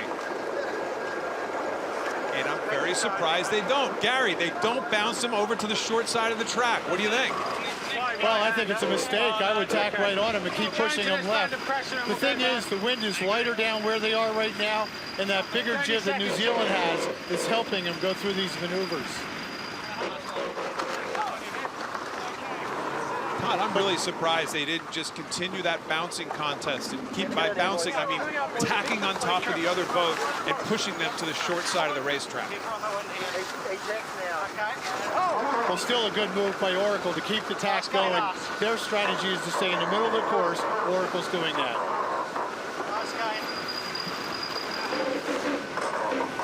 I'll taxi him, okay, confirm it then. No problem. 20 seconds, copy. 20 seconds. 10. Standing by. 3, 2, 1, tack. And the Kiwis decide now is the time to tack with a lead of more than 100 meters, but it will shrink here on this maneuver.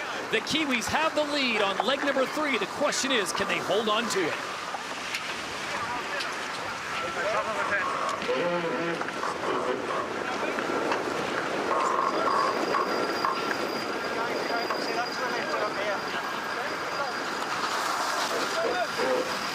Keep going here, boys. Emirates Team New Zealand with the lead on both the course and the scoreboard. Looking to wrap up the America's Cup today on day number 8. 2 more wins, and Dean Barker and company are taking home the cup back to Auckland. One, tack, a little lighter here.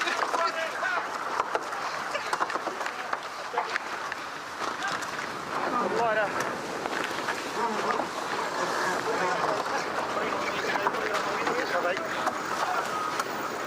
Copy.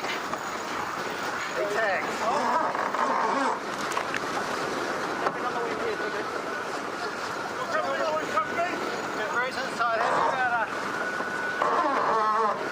Going well here, boys. Keep it in. Seconds, Dino. Halfway through leg number 3, Todd Harris, Gary Jobson, Ken Reed. The Emirates Team New Zealand boat has the lead by about 118 meters over Team USA. The Americans trying to find a sweet spot on this course, but right now the Kiwis are firmly in control of this race and dictating pretty much where the Americans are going. Both boats are working on the left-hand side of the race course so hard. You've got to believe that they see something out there, Gary, that they believe to be favored on this left side. Yeah, the reason, Ken, they're working that left side is the ebb is started first. It's a little stronger right along the shoreline than it is out in the middle. For a while, give ourselves room. Tom. Sorry? Oh, we've got to go straight here for a while. Yeah. Open up the boundary. Missing a bit of immersion here, boys. That's the voice, Todd, of tactician Ben Ainsley saying we got to go straight here for a little while. The current does look better on the left side of the course, Nice on Kenny. you here. Nice left-hander here. 1, tack, good pressure out of this one.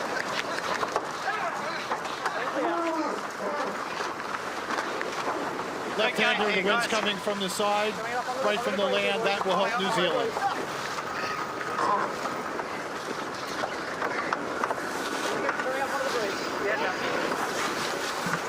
Todd, we aren't seeing either boat with any sort of real speed advantage here right now. This is a tactician's race as much as any other race we've seen in this event. Names you need to know there. Ben Ainsley acting as tactician for Oracle Team USA, and the man with the 10 on his helmet, that is Ray Davies, the 41-year-old from New Zealand, is Dean Barker's tactician for Emirates. And the Americans going to that right side of the course are starting to close the gap, now within 60 meters.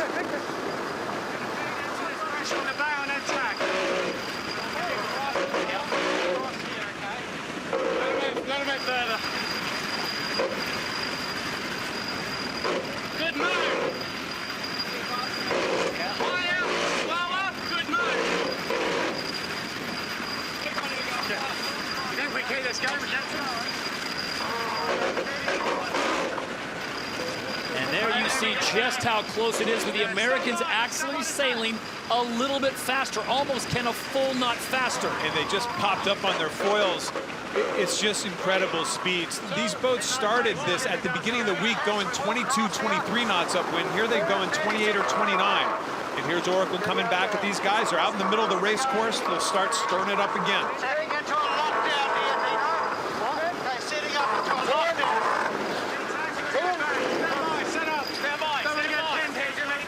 New Zealand's going to keep their starboard advantage by continuing on here a couple lengths. And the Kiwis decide now is the time to tack. And Ken, in this kind of close racing, as the Americans tack right back and look for the cross, how much can you steal from their boat and their call? Well, I don't think we've ever seen such a tight tacking contest, like actual tacking duel, ever in catamarans. It shows how equal these boats actually are. And as the boats work their way up to the windward mark, the wind is actually increasing up here, which will favor the boat ahead.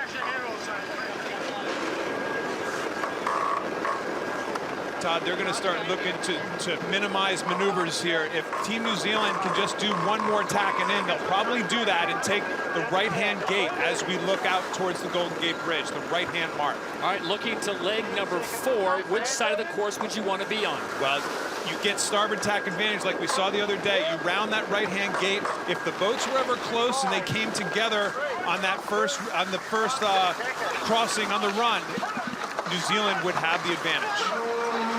Now you want to stay away from the land going downwind on leg 4.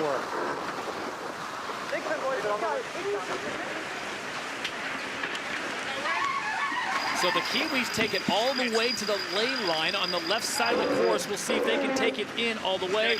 And Jimmy Spithill and company look like they are set up as well. Todd, that was not Oracle's best tack right there. They got down to 10 knots in that tack. They didn't pop that weather hull out of the water real quickly, and that cost them a little bit of time. New Zealand did a really nice job, Gary, at the top of this leg. Yeah, it's across the line. Very close cross here, but New Zealand looking good.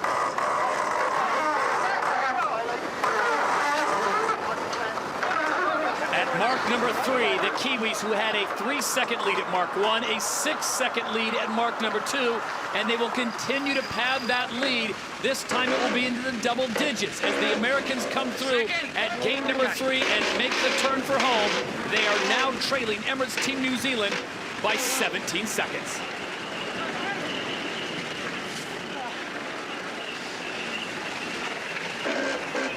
Pressure here. Okay, let's set up. We're gonna run out of this thing.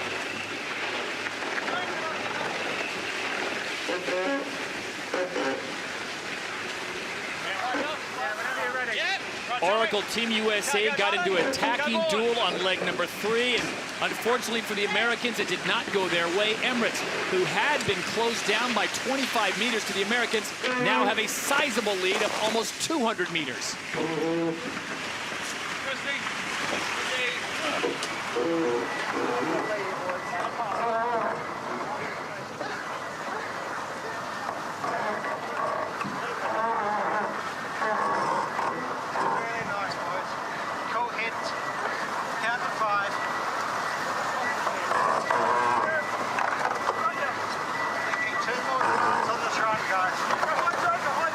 Perfect example of how one mistake can cost you a race. Oracle Team USA, Ken, had one bad tack on that upwind leg, and now they find themselves, just moments ago, they were 25 meters behind the Kiwis, and there you see the lead, almost 300 meters. But it was also the setup. They had to do one extra tack, Todd. I think that was even more important. Team New Zealand did a really nice job of bouncing them one additional time, of setting up that they only had to do one tack into that weather gate compared to Oracle's 2 tacks into the weather gate. That's the advantage that the boat ahead has if they play their cards correctly.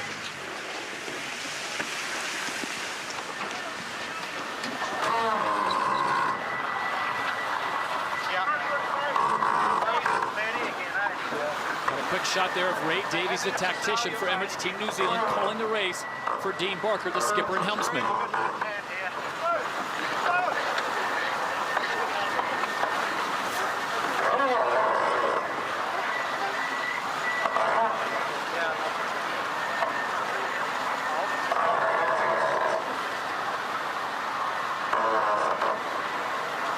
as we said on leg number 1, the smallest differences in boat speed means it turns into a tactician's race.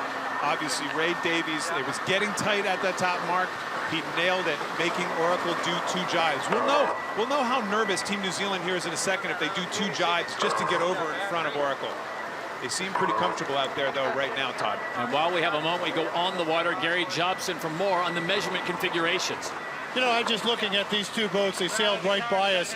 And it seems to me that Oracle might have changed their boat to make it a little bit better for lighter winds, which were forecasted. Now the wind is up, and they might have slowed themselves down relative to New Zealand for these stronger winds. They have closed the gap, which was over 300 meters. It is now just over 200 meters. So the Americans are gaining, but Ken, are they just going to run out of real estate here on the San Francisco Bay? But they are gaining. They're sailing a lower angle out here. It looks to be a fairly dramatic wind shift, actually. They're sailing a lower angle all the time than Emirates Team New Zealand, staying parallel to that boundary. It's a very different course right now. The 2 of them are sailing. If I were on Emirates Team New Zealand, I'd be getting a little nervous. I mean, Ken, this is the classic case where you simply want to cover. You have a 300-meter lead. New Zealand should have just jived over and stayed in front. Now the race is almost even. They have cut it in half. Gary Jobson, as you pointed out, what was a 300-meter lead is now down to 153-meter lead. Right now, Oracle's actually laying this gate, and Team New Zealand has to do 2 jives. They're going to come together. This is going to be pretty close. And just to translate that, Kenny, are the Americans looking at going straight into mark number 4 without any more jives? Well, in a perfect world they are, but this is the defining moment in the race. Not just a boat handling moment, but can Team New Zealand get across and plant themselves in front of Oracle? 20 seconds to lane. Come on. New Zealand has a good chance to jive and block the wind of Oracle Team USA. So New Zealand is in the driver's seat. I don't think Oracle's laying this gate right now, Gary, anyway. They've got lifted a little bit as the 2 boats have come together. 3, 2, 1, driving. Down, that's cleaning.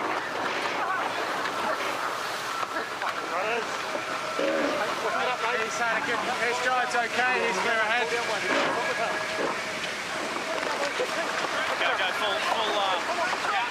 It's now under 100 meters, the lead for the Kiwis. The little pressure showing on New Zealand there. That wasn't their best jive. Still a little loose on after the jive.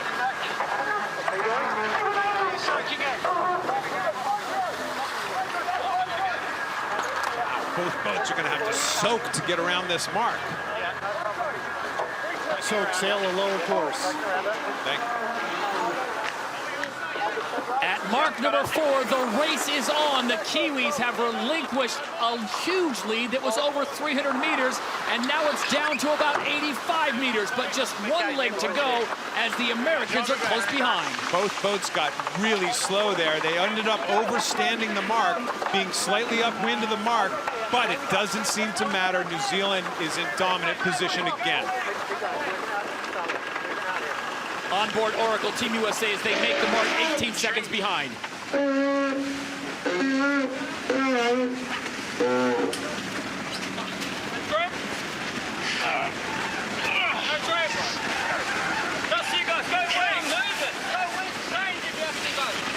think that look on Jimmy Spittle's face told the entire story. The body language there, it was a great last-second gasp. You look like they closed it, and it almost seemed like Emirates Team New Zealand, Kenny, gave them the opening. As you pointed out, not their best jive in this regatta. Surprising, but talk about being under pressure. They got the they got the America's Cup peeking around the corner right now. It just wasn't their best jive.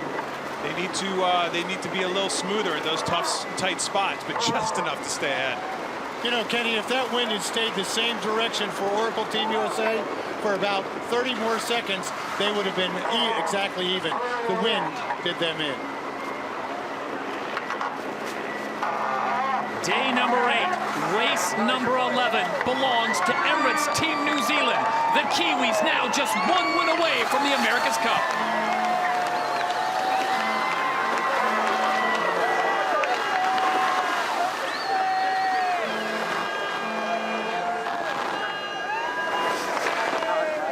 the Americans with a fantastic third and fourth leg. It just wasn't to be, as Gary pointed out.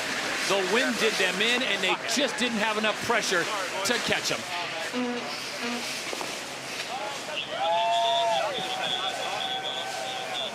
But the leeward end of the line, to my eye, looks a little closer by about 2 boat lengths to the first turning mark. So it's a toss-up, which end of the line's better.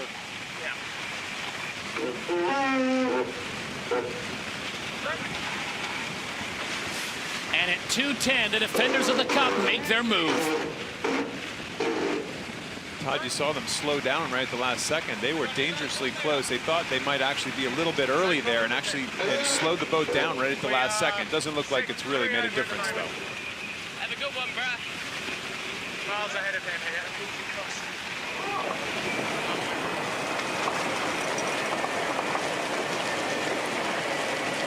Day 12, race 14 is on. Oracle Team USA must win out to keep this regatta going.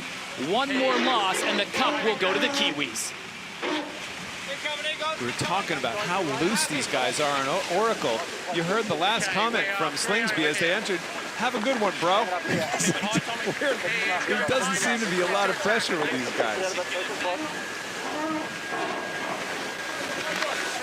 Where is he on ley line? He's Like 5 seconds, yeah. 5 seconds coming up to the and boat. attacking in 3. See, there you saw attack instead of a jibe. Already a different strategy. These guys are trying to stay up current a little bit towards the bridge. Face here, boys. Killing 30 to the line. The slow build there. 55. He's on our line. He's clear. Hang on the wind here. Oracle's dangerously close to the line here. They got a lot of time to kill. New Zealand's in a great position. They just said they got 30 to kill to the line. That's a lot of time. Moving up hard now. Fix them up. Nice and smooth. Gapping off by Team New Zealand. That means they're trying to get up to the weather end. But have they pulled their hand? Have they shown their hand too early?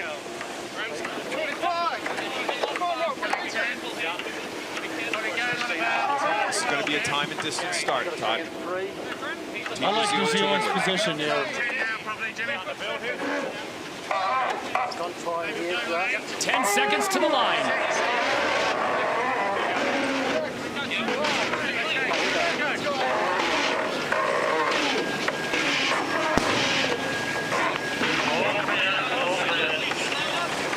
The all clear is sounded. Day 12, race 14 is on. Working on gauge here.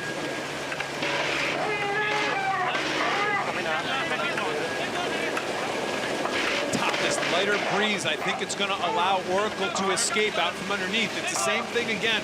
It's a windward leeward. Oracle is in the favored leeward position. The other boat has to stay out of the way. They're going to avoid the mark again. This is just typical strategy for match racing.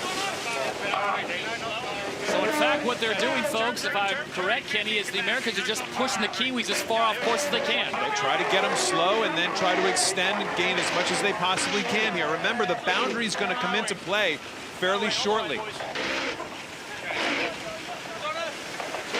Set up here, guys. Drive, guys. Going straight forward. Set up there. Hold it. 3. Not yet. 2. I'm on the boundary, Gal. 1. Go forward. Driving. Simultaneous jibe. Who can do it better? And Oracle will be the leeward boat. New Zealand needs to get an overlap at the mark. I think actually New Zealand slowed down in that jibe on purpose as to not get an overlap and make sure that they weren't committed to weather of Oracle, who was the right-of-way boat in that position.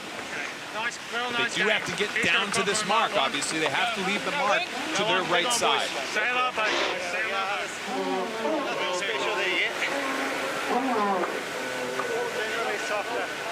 I got right. So the lead at mark number 1 is 6 seconds to Oracle Team USA. The Kiwis just off their left-hand side, and now the tactics begin.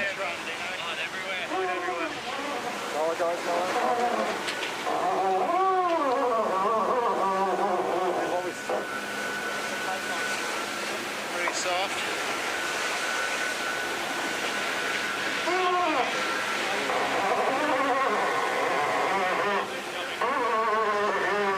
You see the numbers there. Oracle Team USA 3 knots faster than the Kiwis. They could just be sailing again. The puffs that they go into, it's not like traditional sailing where the puffs come from behind the boat. The puffs they're actually sailing into are dead in front of the boat. So very often the boat ahead has the advantage just in sailing into better breeze.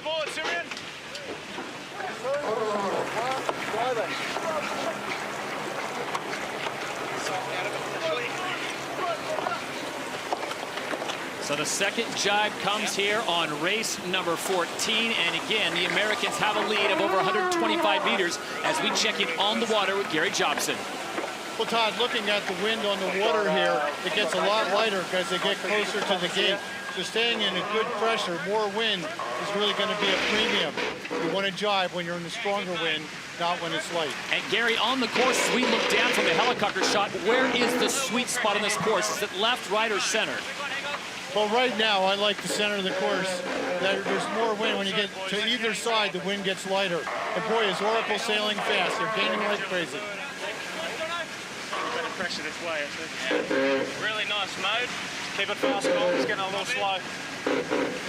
Give you a look at virtual eye animation and just show them what it is. And Kenny, the big 3 letters that everyone talks about in this race is VMG. That's right, it's VMG. Those yellow lines, that's how fast you're getting towards the mark. It's a combination of your forward speed dead ahead and the angle from the breeze you are. So right now, obviously pretty close, but Oracle has had a slight edge like Gary reported earlier.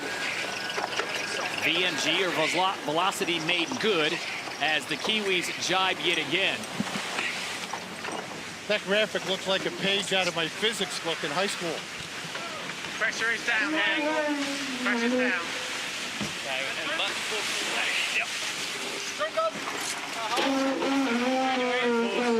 In those first couple jibes, Todd, and we have so rarely said this in this entire event, Oracle out-jibed the Kiwis in those first 2 jibes and gained a little bit on both.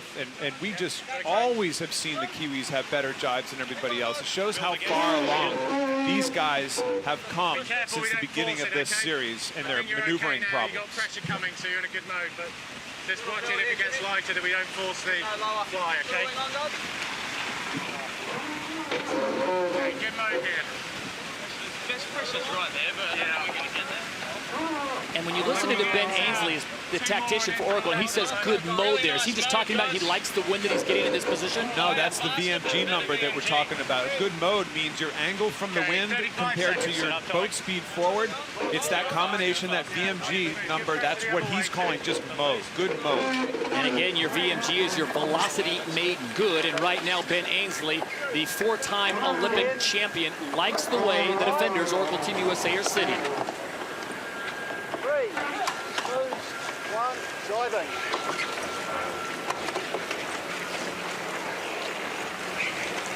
Really classic match racing going on here right now for Oracle, Gary. They're just staying between the man and the mark, and they're not letting them out of their sights.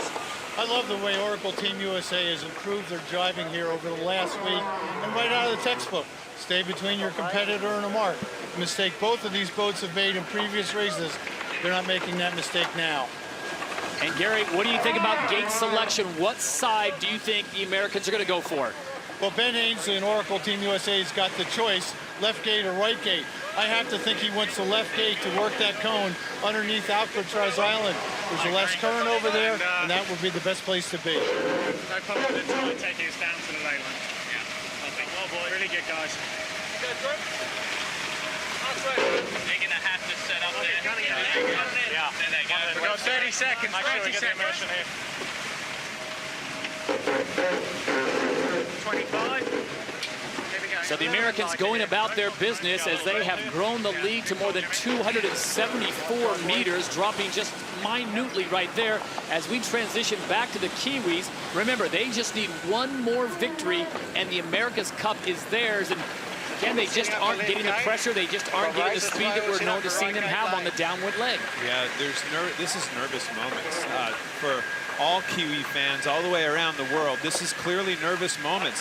Oracle's sailing away here right now, and it's always been thought in kind of this medium breeze that this was a breeze that New Zealand possibly had an advantage in. Doesn't show. That's not showing up right now on this leg, Todd. So there's the situation right now. The Americans have a 300-meter lead. We look at Jimmy Spithill in the center of your screen right there. He is the helmsman. Yeah, just to give us the maximum. Now, this is a condition where you could see a full split at this mark. There's two ways of doing this on the tidal change. With the incoming tide, it's actually sweeping out of the bay along the shoreline. You could see Oracle go for the cone, like Gary just said, and Team New Zealand actually could split all the way to the shoreline right away. We could see the biggest split we've seen in this entire event so far. At mark number 2, it's Oracle, Team USA. Their lead 300 meters, and they will make their way for the cone behind Alcatraz Island.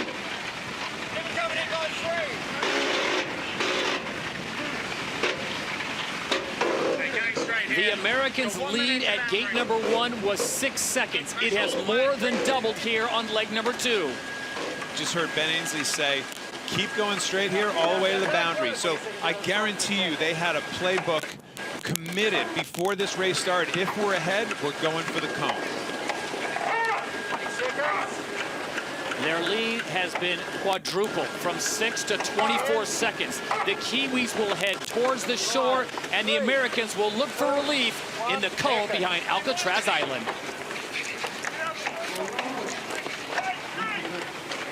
Nice take, boys. We're right on this. So the Americans on leg number 3 of 5, nursing a 300-meter lead. How much relief will they see, Gary, off the back of Alcatraz Island with the tide? Well, not only get some relief of about a knot and a half tide, but they actually could get a little counter current sweeping up toward the windward mark, and that'll help them gain a little bit more. New Zealand, on the other hand, has done the right move, heading for the same spot, but I don't know if they're going to have the speed to catch up. Yeah, so they determined, Todd, that ebb current, or the current flowing out of the bay up along the city front, is not enough yet, so they decide to keep it close, and they're playing the cone, that tidal relief behind Alcatraz, just like the Americans did. 20 seconds here. Stand by, guys. Stand by. Press for you. So there's the scene on the San Francisco Bay. Alcatraz Island off to their right. The Americans' 300-meter lead over the Kiwis.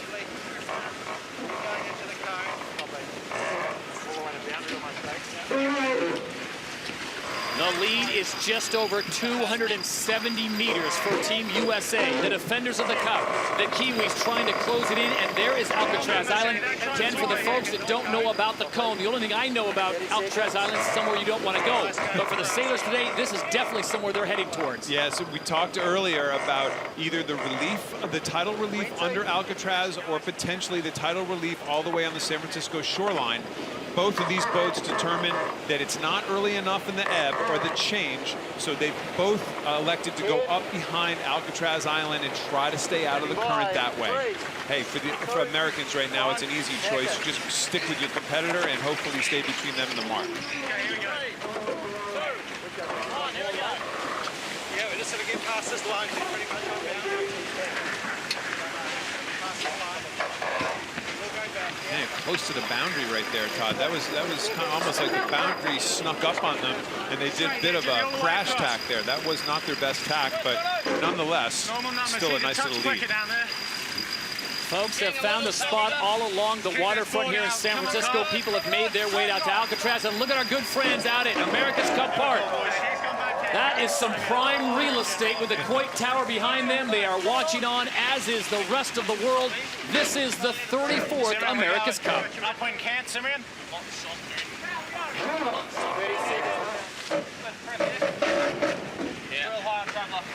Nice and low, boys, if you're not doing anything. Go, wing on, guys. Hit the pressure, give me real high front lock. Okay, copy. That could just be the wind angle, could be wrong. Every day, Jimmy Spithill comes out and says, you know, we almost relish the opportunity to be the spoilers here, because everyone expected 4 or 5 days ago for the Kiwis to pick up one win, Kenny, and take the cup back to Auckland. And you're starting to see what Jimmy Spithill's talking about. The boys are really rising to the occasion. So you're believing that they really... Starting to drink the Kool-Aid a bit. I'm still not I don't think they love the situation they're in, but they are rising to the occasion. The start was just exactly, that's right out of the textbook. The start is exactly what they needed. Give them a jump, and their boat is fast now. It still goes back. It's amazing to me that they were so far off the pace at the beginning of this series and how quickly they've gotten up to a point where they're even or faster. Well, it's one thing to go out there in front of the media at the end of the day and say, we believe that we can still win. We think we're going to win. We think we're faster. It's another thing to do it. And Jimmy Spittle and his crew have certainly gone out there and done it. They have backed up the words that their skipper has said at the podium, and here they are leading on leg 3 of 5, which would be a clincher for that man, Dean Barker and his crew. They just cannot track down the Americans right now, so it looks like at this point we will see a second race of the day, and I won't say who mentioned that, but one Ken Reed guaranteed it. The distance has come down now to below 200 meters, and that is Ray Davies.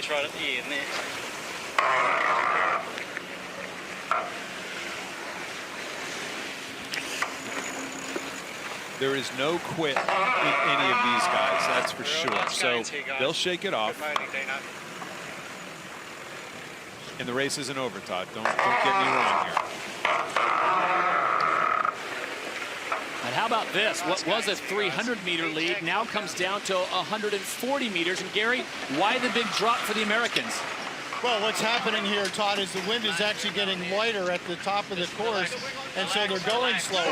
More wind at the bottom, that's what New Zealand has. But boy, is that current ripping out here, and that's going to be a big factor on the final approach to Windward Mark.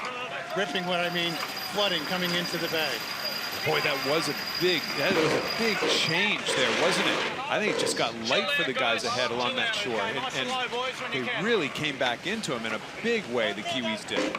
Yeah, Kenny, as I look up the course on the left side of the screen there, right in under the Presidio along the city front, there's a little bit of a left shift. In other words, the wind is better over on the shore and the current's less. New Zealand could take advantage of it. Yeah, I agree. There's real nice gains at the end here. Encourage bringing the attacks up here. Got good pressure right at the end.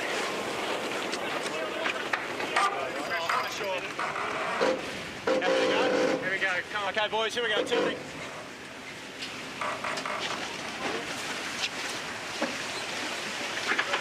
Good move by Oracle to cover. Right thing to do. Still not a lot of panic in these guys, but the lead is shrinking here. A lot of it has to do with the boat ahead also, Todd. They leave the cone behind Alcatraz and they have to sail out onto the conveyor belt. It's going the wrong way. So the boat ahead inherently loses a bit of a lead, but this has gotten a lot tighter than those guys on Oracle ever thought it would. I can guarantee you that. This next cross is not very far. Wow, what a comeback by Emirates Team New Zealand. And here come the Kiwis. They were down by more than 300 meters, and here they are, right behind the Americans. Here we go again. Hold on, folks. Welcome to the Modern America's Cup. Now keep in mind that now New Zealand's going back out in the middle, where Oracle lost, and Oracle's going to have a left. So a chance for the Americans to make up ground. But they don't have starboard tack advantage if they do come back close. Team New Zealand will have starboard tack advantage. Come on, here we go. If I'm New Zealand, I want to tack really early and not wait a long time. The reason they don't want to go out into the flood. Nice on, Ian. Standing by.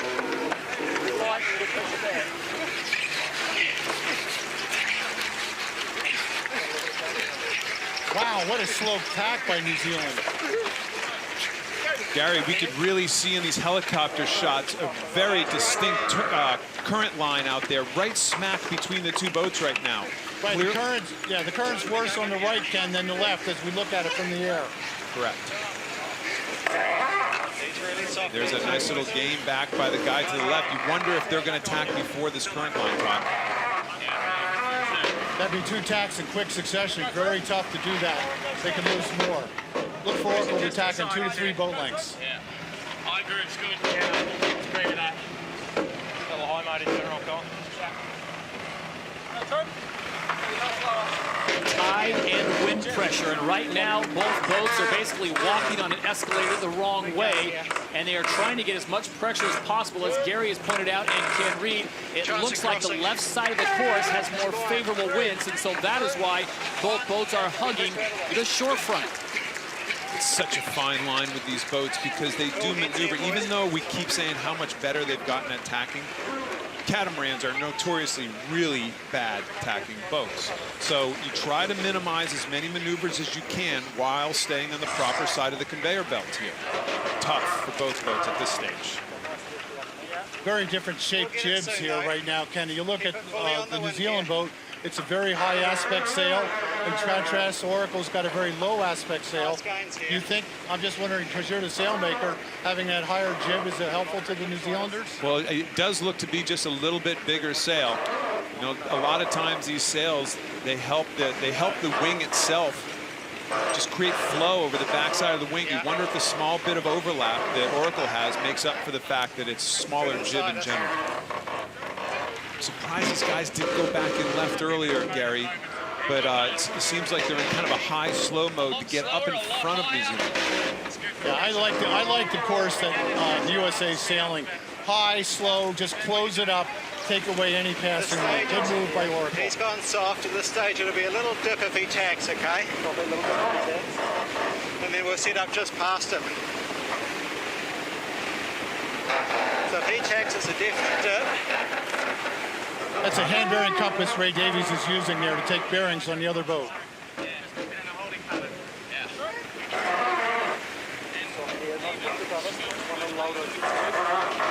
Ray's talking about a dip, Todd, between the two boats. If Oracle tacked, they would actually have to dip them. Oracle would be on starboard, Team New Zealand on port. But what I like about Team New Zealand here right now, they're inside the current line as they're going up here. This whole way up, big left-hand shift. They're almost heading towards the mark, but they're still inside the current line.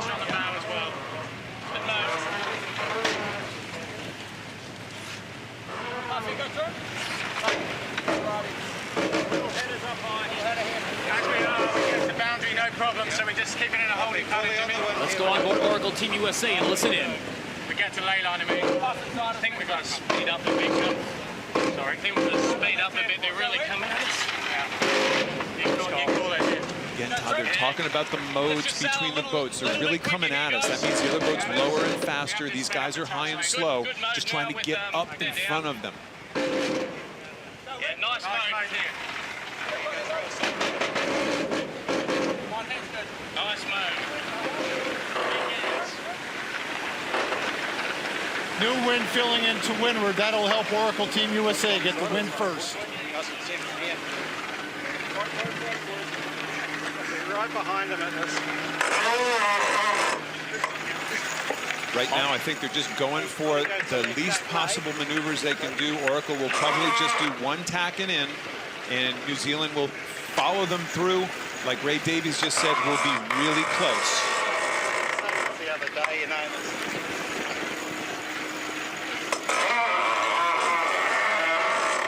Looks like it's real soft for him if he goes all the way. I agree.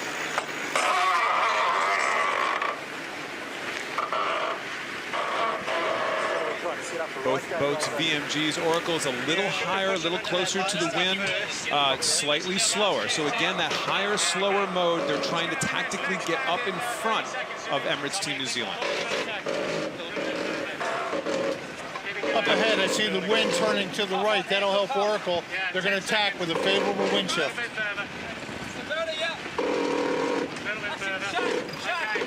Anytime. There we go, guys. 3, 2, 1. Here we go, attacking. It's good inside, it's good. Pulling on the wind here. He is not laying left. Keeping it going here. That was the voice of Ray Davies. He is not laying left. Very interesting call here by these guys on Oracle. They're going to do 2 tacks into the gate and take the downwind mark that brings them offshore first. Team New Zealand will likely just do 1 tack coming up here, and they'll head towards the shore. I'm guessing a split again. Ley line you, don't go too thin. Right in Well, the right mark has certainly paid in the last few races, but with that wind coming off the shore, it might be a little bit better. New Zealand's got a chance.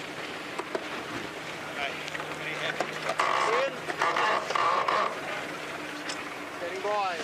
3.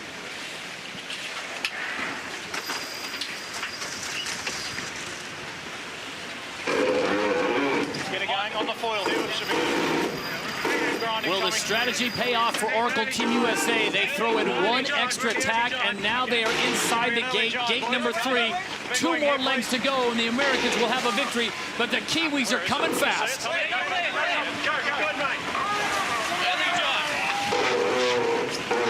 Wing on. Go wing. Set up to drive. Stand by. Go wing, boys.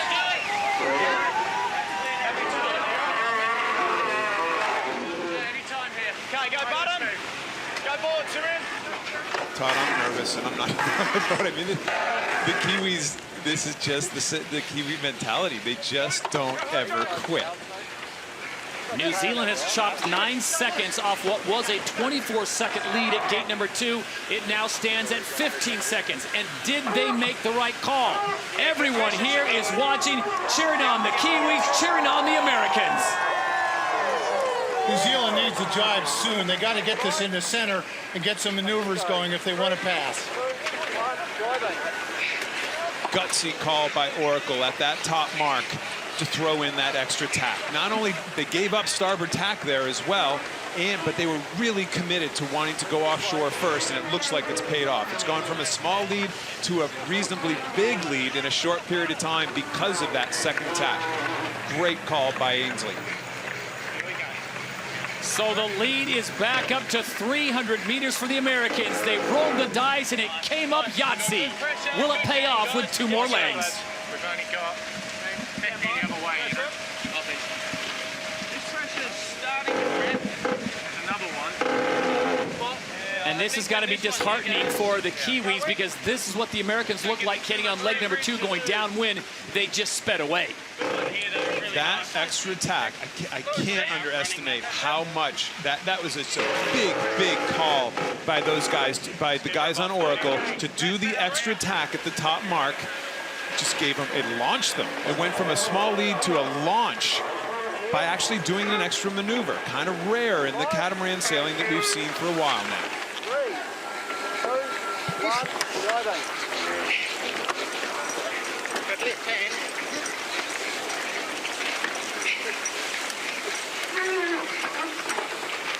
Yep.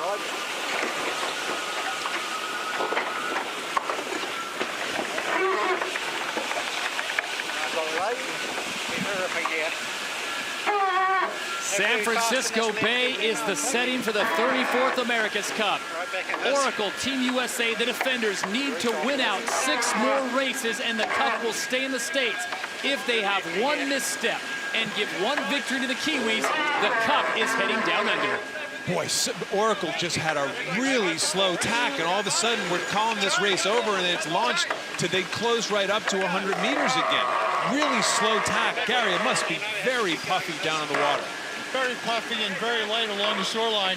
Still, I like what Oracle's doing, just jibing between them. This is where New Zealand's going to jibe right now to get to the left. They gained on the left. They got to get back over there. Oh, I don't know about this. That's a lot of maneuvering out there right now. They're struggling to get up on their foils. That's how slow, that's how light of air it is. They are right back next to them again. That was, I'm not so sure about that last maneuver, Todd, by Oracle Team USA. Well, jibing to stay in front was good, Ken, but they did it early. They needed to go 4 lengths and stay between them and the mark, not straight ahead of them. Really light air out there right now. And just a matter of minutes, Ken, we were talking about 300 meters. It has now dropped down to below 100, and once again, the Americans have found their pace. It's one but of the... New Zealand is in very light, sorry guys, New Zealand's in very light wind now. They too got to maneuver and get back to the right. Big one. 20. I can only imagine what the pulse rate of your average New Zealand resident is doing over the last 5 minutes. From 300 to 30, back to 300. It's really puffy, and it's who gets up on their foils right now. It's so light. I think if they were sailing normally and they were set up for it, they might even have code zeros up right now. It's so light because they're struggling to get up on their foils, and whoever does makes huge gains into the other guy. This is leg 4 of 5. This is race number 14 on day 12. The Kiwis looking for just one lone victory to take the cup. He's coming back again. Disaster for Emirates Team New Zealand. Wind just almost stopped. My goodness, look at the difference. just too light to foil, Todd. The difference, and all of a sudden, Oracle's gone. You can't make this stuff up. You look at the speeds. The Americans sitting at 24. Now the Kiwis getting up over 20, but for the longest time, they were holding at 14 knots. You happy with this, or you want me to put it in? That they had when Team New Zealand up top, right by where their number is, right by where their boat speed, there's where the two jibes happen. And New Zealand didn't even go down. They almost went backwards on the race course. They went up dead across the race course, just never got any wind, never got up on the foils. I know I've said this about a dozen times this race. It kind of looks like game over, but I'm not so sure it's ever game over in this stuff. And Gary, what's been the difference today? Is this a tactician's duel?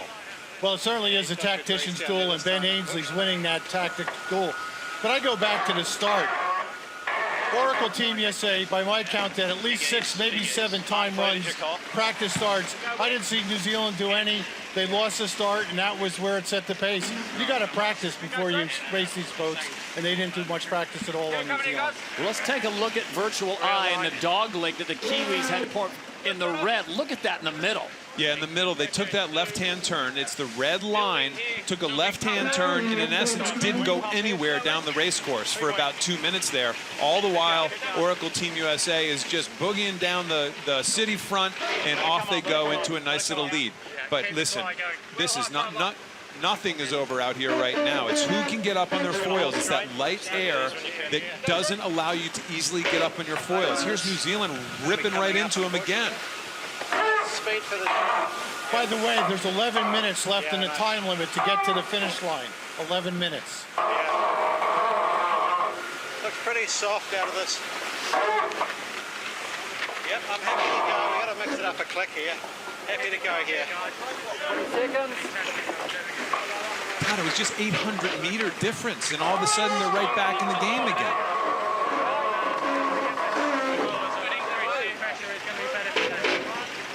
Stand by. Stand by, lads. This last jibe, and who gets a puff into the mark could be the race. It's that crazy out there. Catamaran racing at its best. The maneuvers just kill you in this lighter air. Real light. Okay, Joe.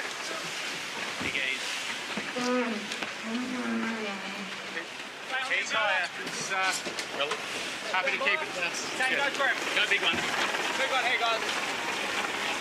Big gun. Coming down with pressure. Well, definitely the right side of the course as they're heading downwind seems like it is almost no man's land, because when you head over there, the wind seems to go away, and now the Americans are heading back into the center of the course, nursing this 260-meter lead over Emirates Team New Zealand. Well, for American fans, just seeing the boat up on its foils right there is a huge sense of relief. It's just a minefield of puffs, of wind puffs out there, coming and going from good spots to bad spots. We've seen as dramatic lead change or lead differences, you know, expansion and contraction of the lead as we've seen during this entire series. 40 and 40. BMG's both reasonably similar right now. Maybe Oracle a slight edge towards the mark. It's that yellow, the yellow line towards the mark. The yellow arrow is actually the speed towards the mark. Takes into your speed forward, your angle away from the wind. That's your BMG.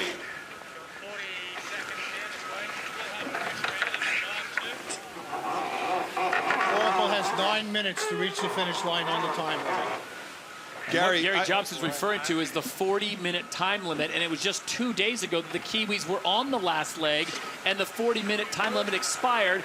They were that close to winning the Cup, Ken, and the officials blew the race dead. Well, I think it's pretty obvious that this 40-minute time limit is just simply too short. And here they are. They've both been zipping around the racetrack pretty reasonably. Yeah, they've had some light air patches and light air moments, but just the fact that they're close to the time limit just simply says to me the time limit is too short.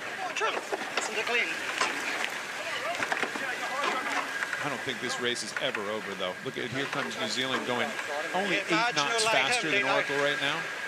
Big jibe. Can they get the thing up on foils again and get going and get around this? Yeah, we should get it foiling in this pressure. Big one on here. We'll get it up here. Lane line's the only thing. No problem, lane line. Good pressure. No problem, guys. Go wing. Go wing. Big one here, guys. Standing by. 3, 2, 1, drive on. And that's exactly what Oracle Team USA does. Up on the foils and now flying in excess of 34 knots. Boy, this is unbelievably huge for Oracle. Fending that off, dealing with the pressures. Every moment of that race was a terrifying experience for Ben Ainslie, I can tell you that. The lead was 6 seconds at mark number 1, 24 seconds at mark number 2, down to 15 seconds at mark number 3. And it looks like the Americans have done enough here on this fourth leg to put the Kiwis in a bad spot, as their lead has now gone up over 20 seconds even, to be exact.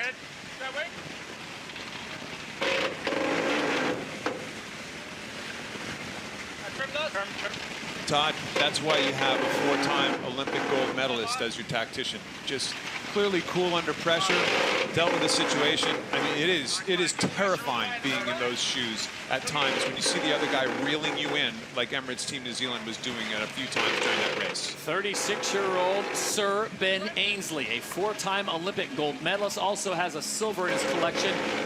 Normally a helmsman, but he was brought on board to make some changes and mix things up when Oracle Team USA was in a world of hurt, unable to get wins, and it looked like the Kiwis were going to run away with this thing, and they started planning their parade in Auckland on Queen Street. Well, it's not the case. Race number 14 on day 12 will go the way of the defenders. Oracle Team USA lives to fight another race.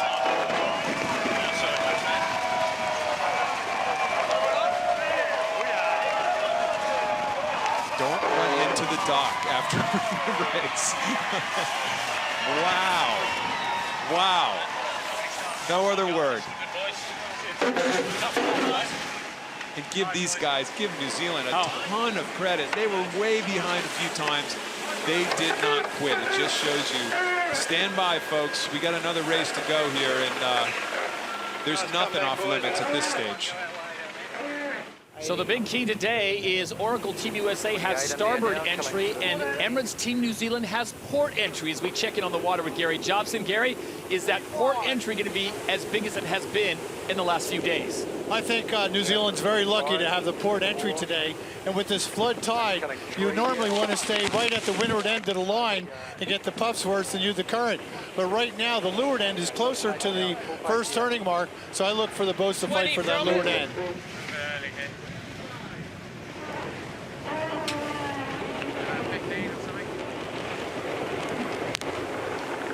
So at 2:10, the Kiwis have right of way to get into the start box, and the Americans will follow. This port tack entry has been favorable. Both skippers on both teams think that to be able to enter the box 10 seconds early to avoid these dangerous closing speeds is an advantage. So Team New Zealand has just lucked out at the very beginning part of today's race. Drive here, guys, go in. Go button, Tommy. Go board, Simeon.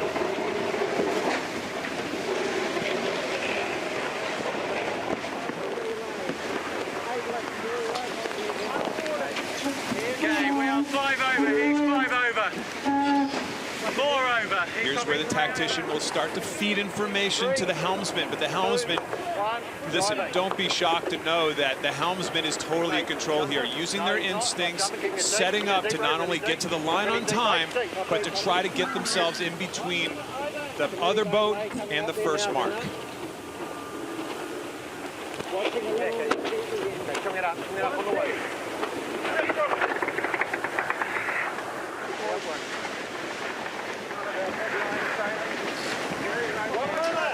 1 minute to go to the start.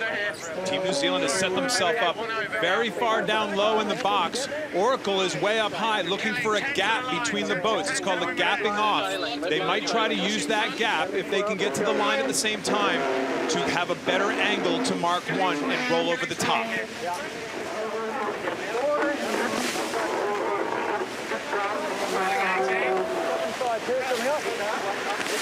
35 seconds. Jimmy Spithill shows like he's going to go for the hook and then pulls it off. Again, trying to keep a little bit of a gap here at this stage. He's hooked to weather of Team New Zealand. He has to try to just get better time and distance and roll over the top. That's their only chance at this stage. Team New Zealand's down low on this line, though. This is a dangerous spot for Emirates Team New Zealand right now. Let's go.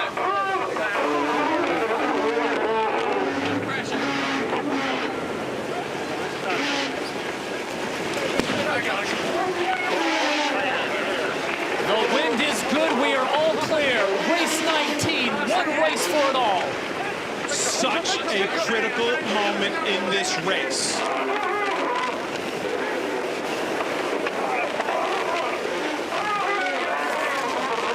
Beautiful job by New Zealand. The question, can they hold the overlap? Oh, they both have huge skids piled in by Oracle. Emirates Team New Zealand gets the whole shot. Oracle takes a big dip. How much will that hurt them?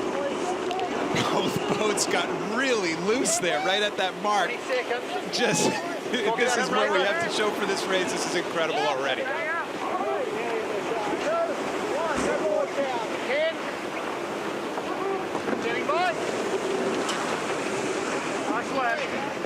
Nice recovery. Hey, John. Hey, John. So watch him here.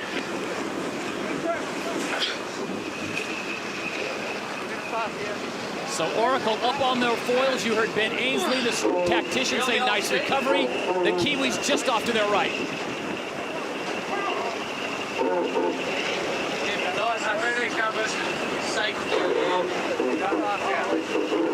Again, another crucial moment. Team New Zealand did not jibe right away with Oracle. Therefore, it's a drag race. Oracle is not in a bad position. The faster boat could roll the other boat right now. Oracle is inching away at that lead.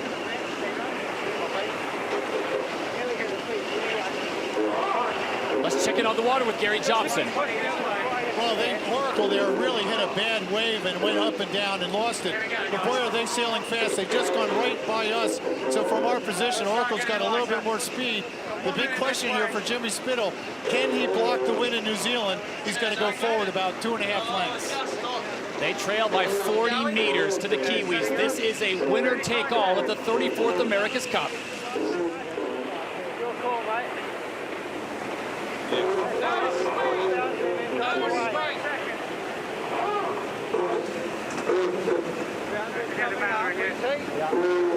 Flat-out drag race of two very even boats right now, Todd. And the boundary will be coming into play shortly. I don't think Oracle's going to have the time to roll over the top. Actually, Team New Zealand's come out a little bit ahead here recently. And almost a simultaneous jibe as both boats decide to make the turn with the boundary on their left. A boat length apart, 41 knots of boat speed going into that jibe.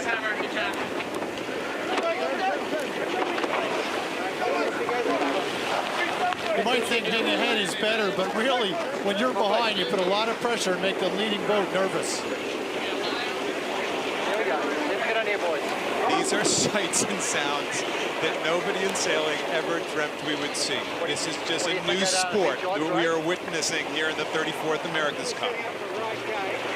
They are traveling about 40 knots, which is 46 miles an hour downwind here on leg number 2 of 5. Ken, this is going to be a very fast race with the winds blowing around 18 to 19 knots.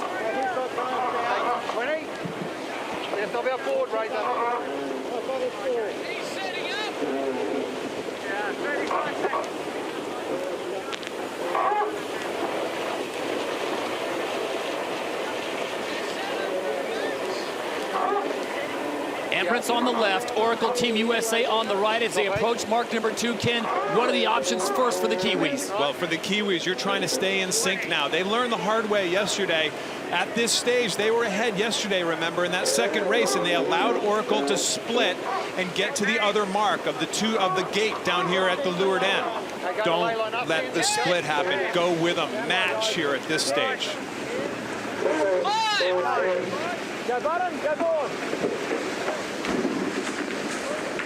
Tom Slingsby calling out the times. They go almost to the ley line, and it remains about a 65-meter lead for the Kiwis on the left of your screen.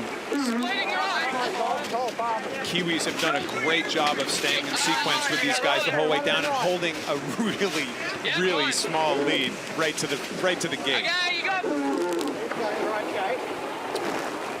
I think Oracle's going to go for a split here.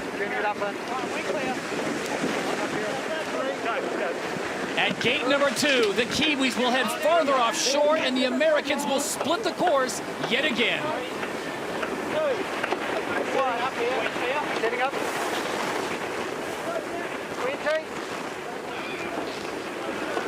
Man, is this setting up exactly like the second race yesterday. Team New Zealand will come out of the right-hand side, and they're going to start using that cone to their advantage. Let's see what Oracle does at this stage. And at this point on the race course, the Americans have taken the lead by 20 meters. But they're down one tack, so still a lot to play for here. Watch him.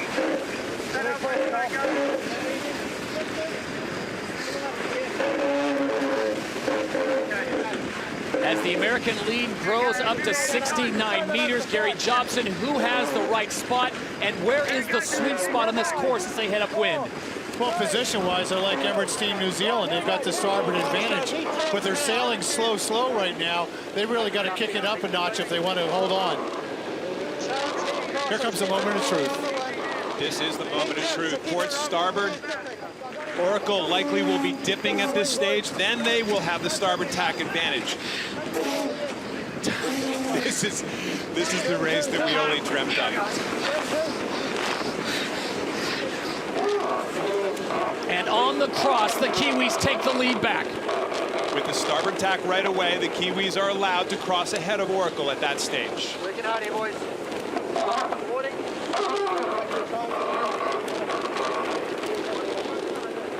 Oracle's heading for less current. New Zealand's heading for more. 20. 10. Standing by in 3, 2, 1. Tacking.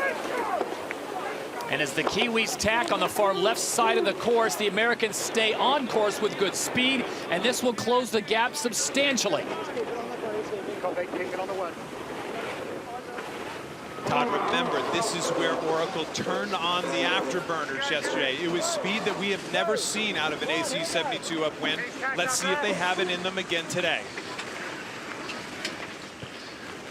Going for us here. Another moment of truth. Starboard tack advantage now to Oracle as the cross comes yet again. They are almost dead even on the water as we go on board Oracle Team USA. Okay, going straight. Going straight. Focus here, going straight. Big cross with the Americans having the right of way, and they will make the cross. I don't even think Team New Zealand had to duck at that stage. That means that's about a 3 boat length gain over the last minute and a half. That's a big number, Todd. That's a big jump for Oracle. Well, we're going to learn a lot about boat speed here. If New Zealand can gain to the right, we know the speeds are even. If USA continues to gain, they're a lot faster boat. Leg 3 of 5 approaching the halfway point of this race, and this one is for all the marbles. The 34th America's Cup will go to the winner of this race. Crossing if he tacks? Yeah. He tacks. He tacks. That's the voice of Tom Slingsby, strategist on Oracle. He says they're crossing if he tacks. This is yet another huge moment. Going straight. Wow. Not just a cross, another couple boat lengths for Oracle. Todd, this is looking awfully familiar. The question is, what are the Americans doing right, Ken, and what are the Kiwis doing wrong? Boat speed, boat speed, boat speed. A tactician's best friend. Good pressure coming now. Dig into this one a little. Yeah, copy. They're going to be good right shift. Don't be afraid to be a little faster, I think, guys. Okay. Set up here. Gary, as we take a look overhead at Emirates Team New Zealand, what is their strategy now with less than a race to go? Well, if you're going slower than Oracle right now, if you're New Zealand, you got to keep the other boat tacking and maneuver and try and have them make a mistake. If your speed's even, you try go straight. You're slower, make a maneuver. Those arrows indicating the flood tide, the current coming in from the Pacific into the San Francisco Bay. Emirates right now holding at 25 knots, 28.8 miles an hour. Go, guys, this is it, work your asses off.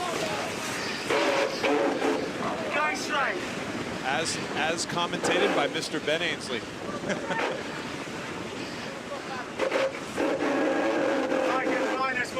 Yeah. And continue. God, these guys are smoking upwind right now. They're foiling almost all the time, something that we rarely saw at the beginning of this event. Every single race, they've been out of the water foiling more and more upwind. They're using it to their advantage.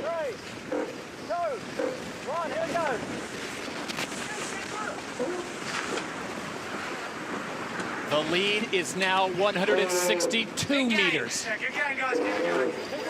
Keep working. All the way, work all the way. Right tap. Second, go! Go, boys, go! Go, guys, come on!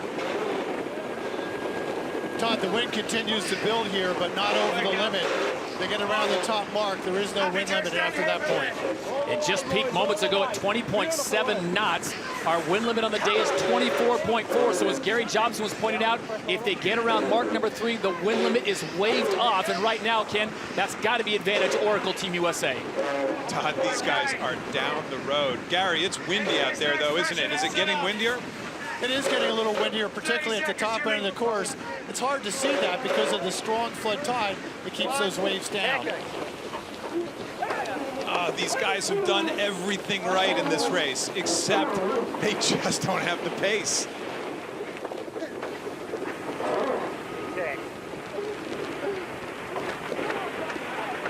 Oh, nice move by Oracle to cover and push them back. Well done there.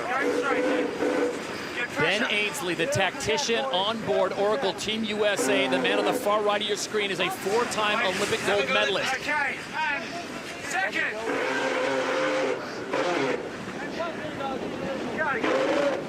Come on.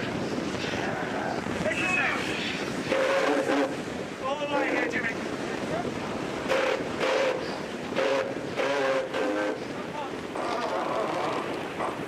And with every meter sailed, you've got to imagine the pressure that is being applied on board Emirates Team New Zealand. 1 week ago, they had a lead of 8-1. It is now 8-8, and the winner of this race will take the cup. Here we go. What a show for the people on the shoreline here in San Francisco Bay, and for sailors and non-sailors alike around the world. This is a comeback like international sport may have never seen before. Oracle has pace.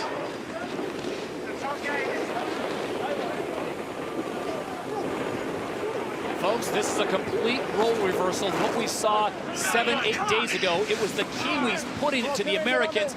They could catch them whenever and wherever they wanted on the course, and now the roles reversed as you see the lead 260 meters to the Americans. Look at the boat speeds there. So it was almost 30 knots for Oracle and 25-26 for Emirates Team New Zealand. Give the design team a lot of credit. The shore team, an incredible amount of credit for sticking with these guys and giving them a faster boat at this stage. Got to go another 25 seconds this way.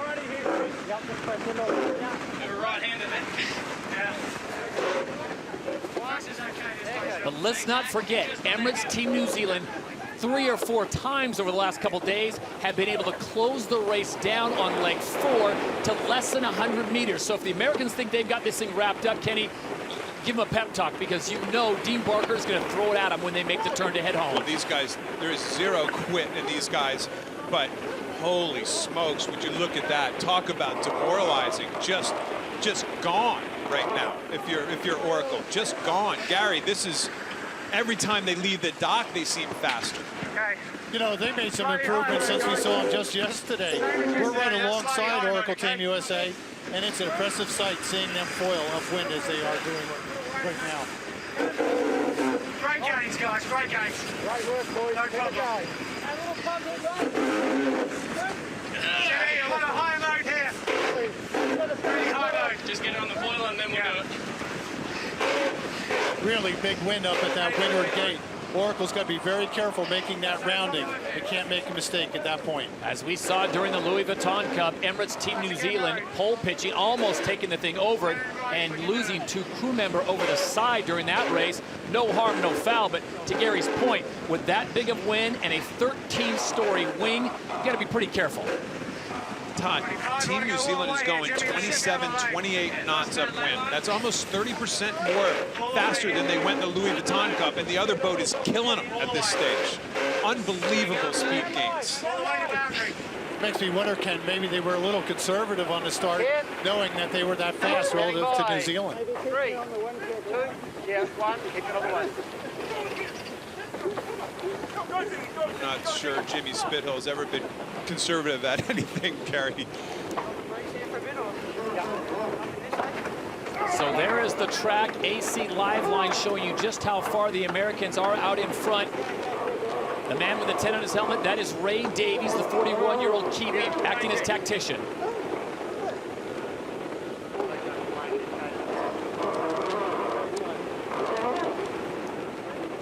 Well, it's miracle time for Emirates Team New Zealand. This is, like Gary said, they have to darn near flip this boat over at this stage. It's such a big lead. And at gate number 3, we will bring them home uninterrupted.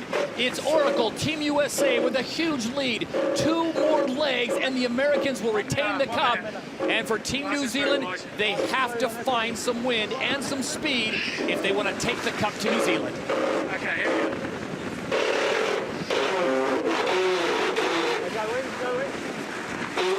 Keep going, keep going. Keep going, I got it. Hearts in the throats of every American sailor around the world as the boat just about takes off at the top gate. No conservative there, Kenny. They went for it. Okay. Happy to, Gate number 3, the Kiwis decide to split the course. They're looking for something, anything, to get them back in touch with Oracle Team USA. They make the turn at gate number 3, and they're delta 26 seconds behind the defenders. But they're almost going to have to jibe immediately here. 20 seconds. The boundary and the wind direction is working to their disadvantage. They're going to have to jibe very quickly. Traveling at 34 knots are the Kiwis. That's nearly 40 miles an hour, but the lead is almost 500 meters, and the Kiwis way over on the boundary. Wow, that was very close to the boundary, but at this stage of the game, nothing to lose. get out of bad drive. Really good pressure from here. Well, Gary, all kinds of records will be talked about when this one is done, whichever way it goes, and this is certainly one for the books. Well, not only the longest cup, certainly the fastest cup, and by my clock right now, Oracle Team USA is ahead of the record by about 30 seconds. And let's not forget, it was just 4 days ago, folks, that Emirates Team New Zealand had the lead with 8 wins in their pocket. They made the turn on the last leg, literally 4 minutes away from winning the America's Cup, and the whistle was blown. The time limit of 40 minutes had expired, and the race was wiped clean. Okay, it's getting lighter. It's getting lighter all the time this way.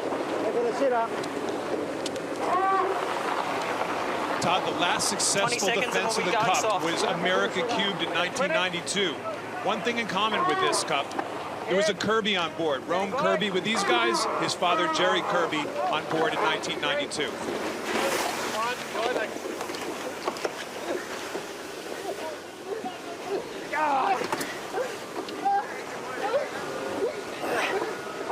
You talk about the speed of the Kiwis. They certainly had it when they won the Louis Vuitton Cup just about 3 weeks ago. And they had it at the start of the 34th America's Cup. Where has that speed gone? I don't think it's gone anywhere. I think the other guys just put the afterburners on, put the jets on. A lot of time and effort has gone into designing the technology that creates these boats. Vertical learning curves have been talked about all the time. They get better every day. Oracle has just happened to get better Get pressure, faster. a little bit lighter, then we'll build again. bit softer on the other side, though. Makes me wonder if we'll ever see these boats again.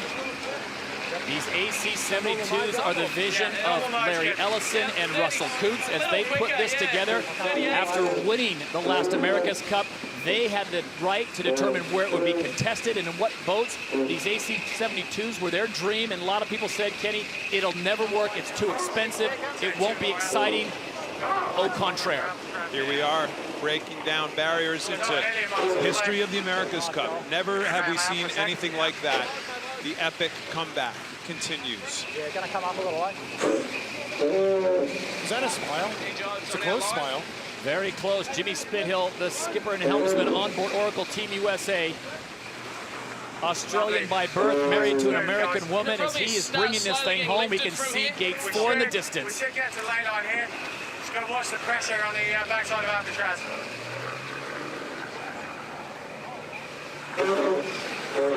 It's not bad to have 5 Olympic gold medals standing behind you and giving you information. Not bad at all. 45 seconds, probably. I think we're okay with the pressure. We'll get lighter from here.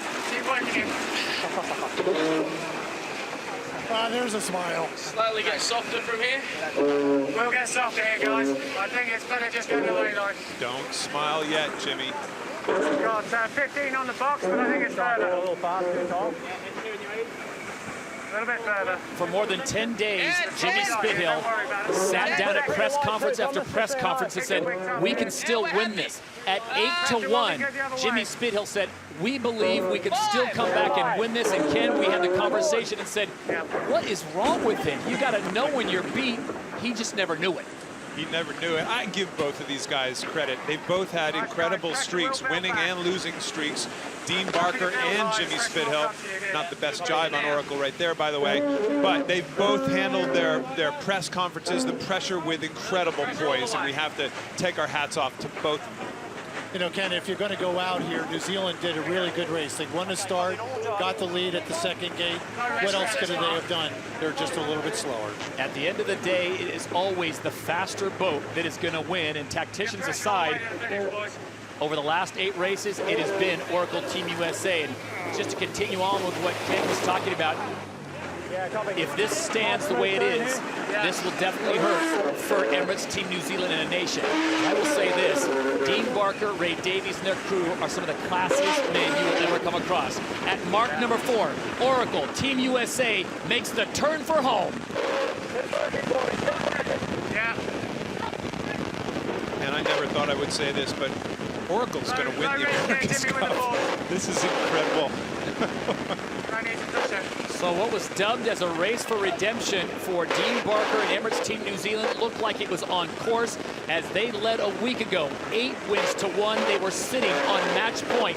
One more victory and the cup was being shipped off to Auckland, New Zealand. And here we are a week later, all even at 8.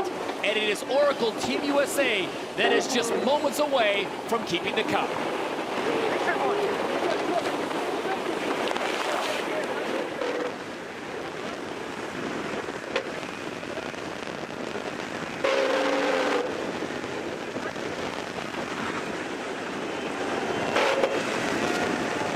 The Stars and Stripes say it all. The comeback of 2013 is complete. America's Cup will stay in America. Oh, yeah, baby.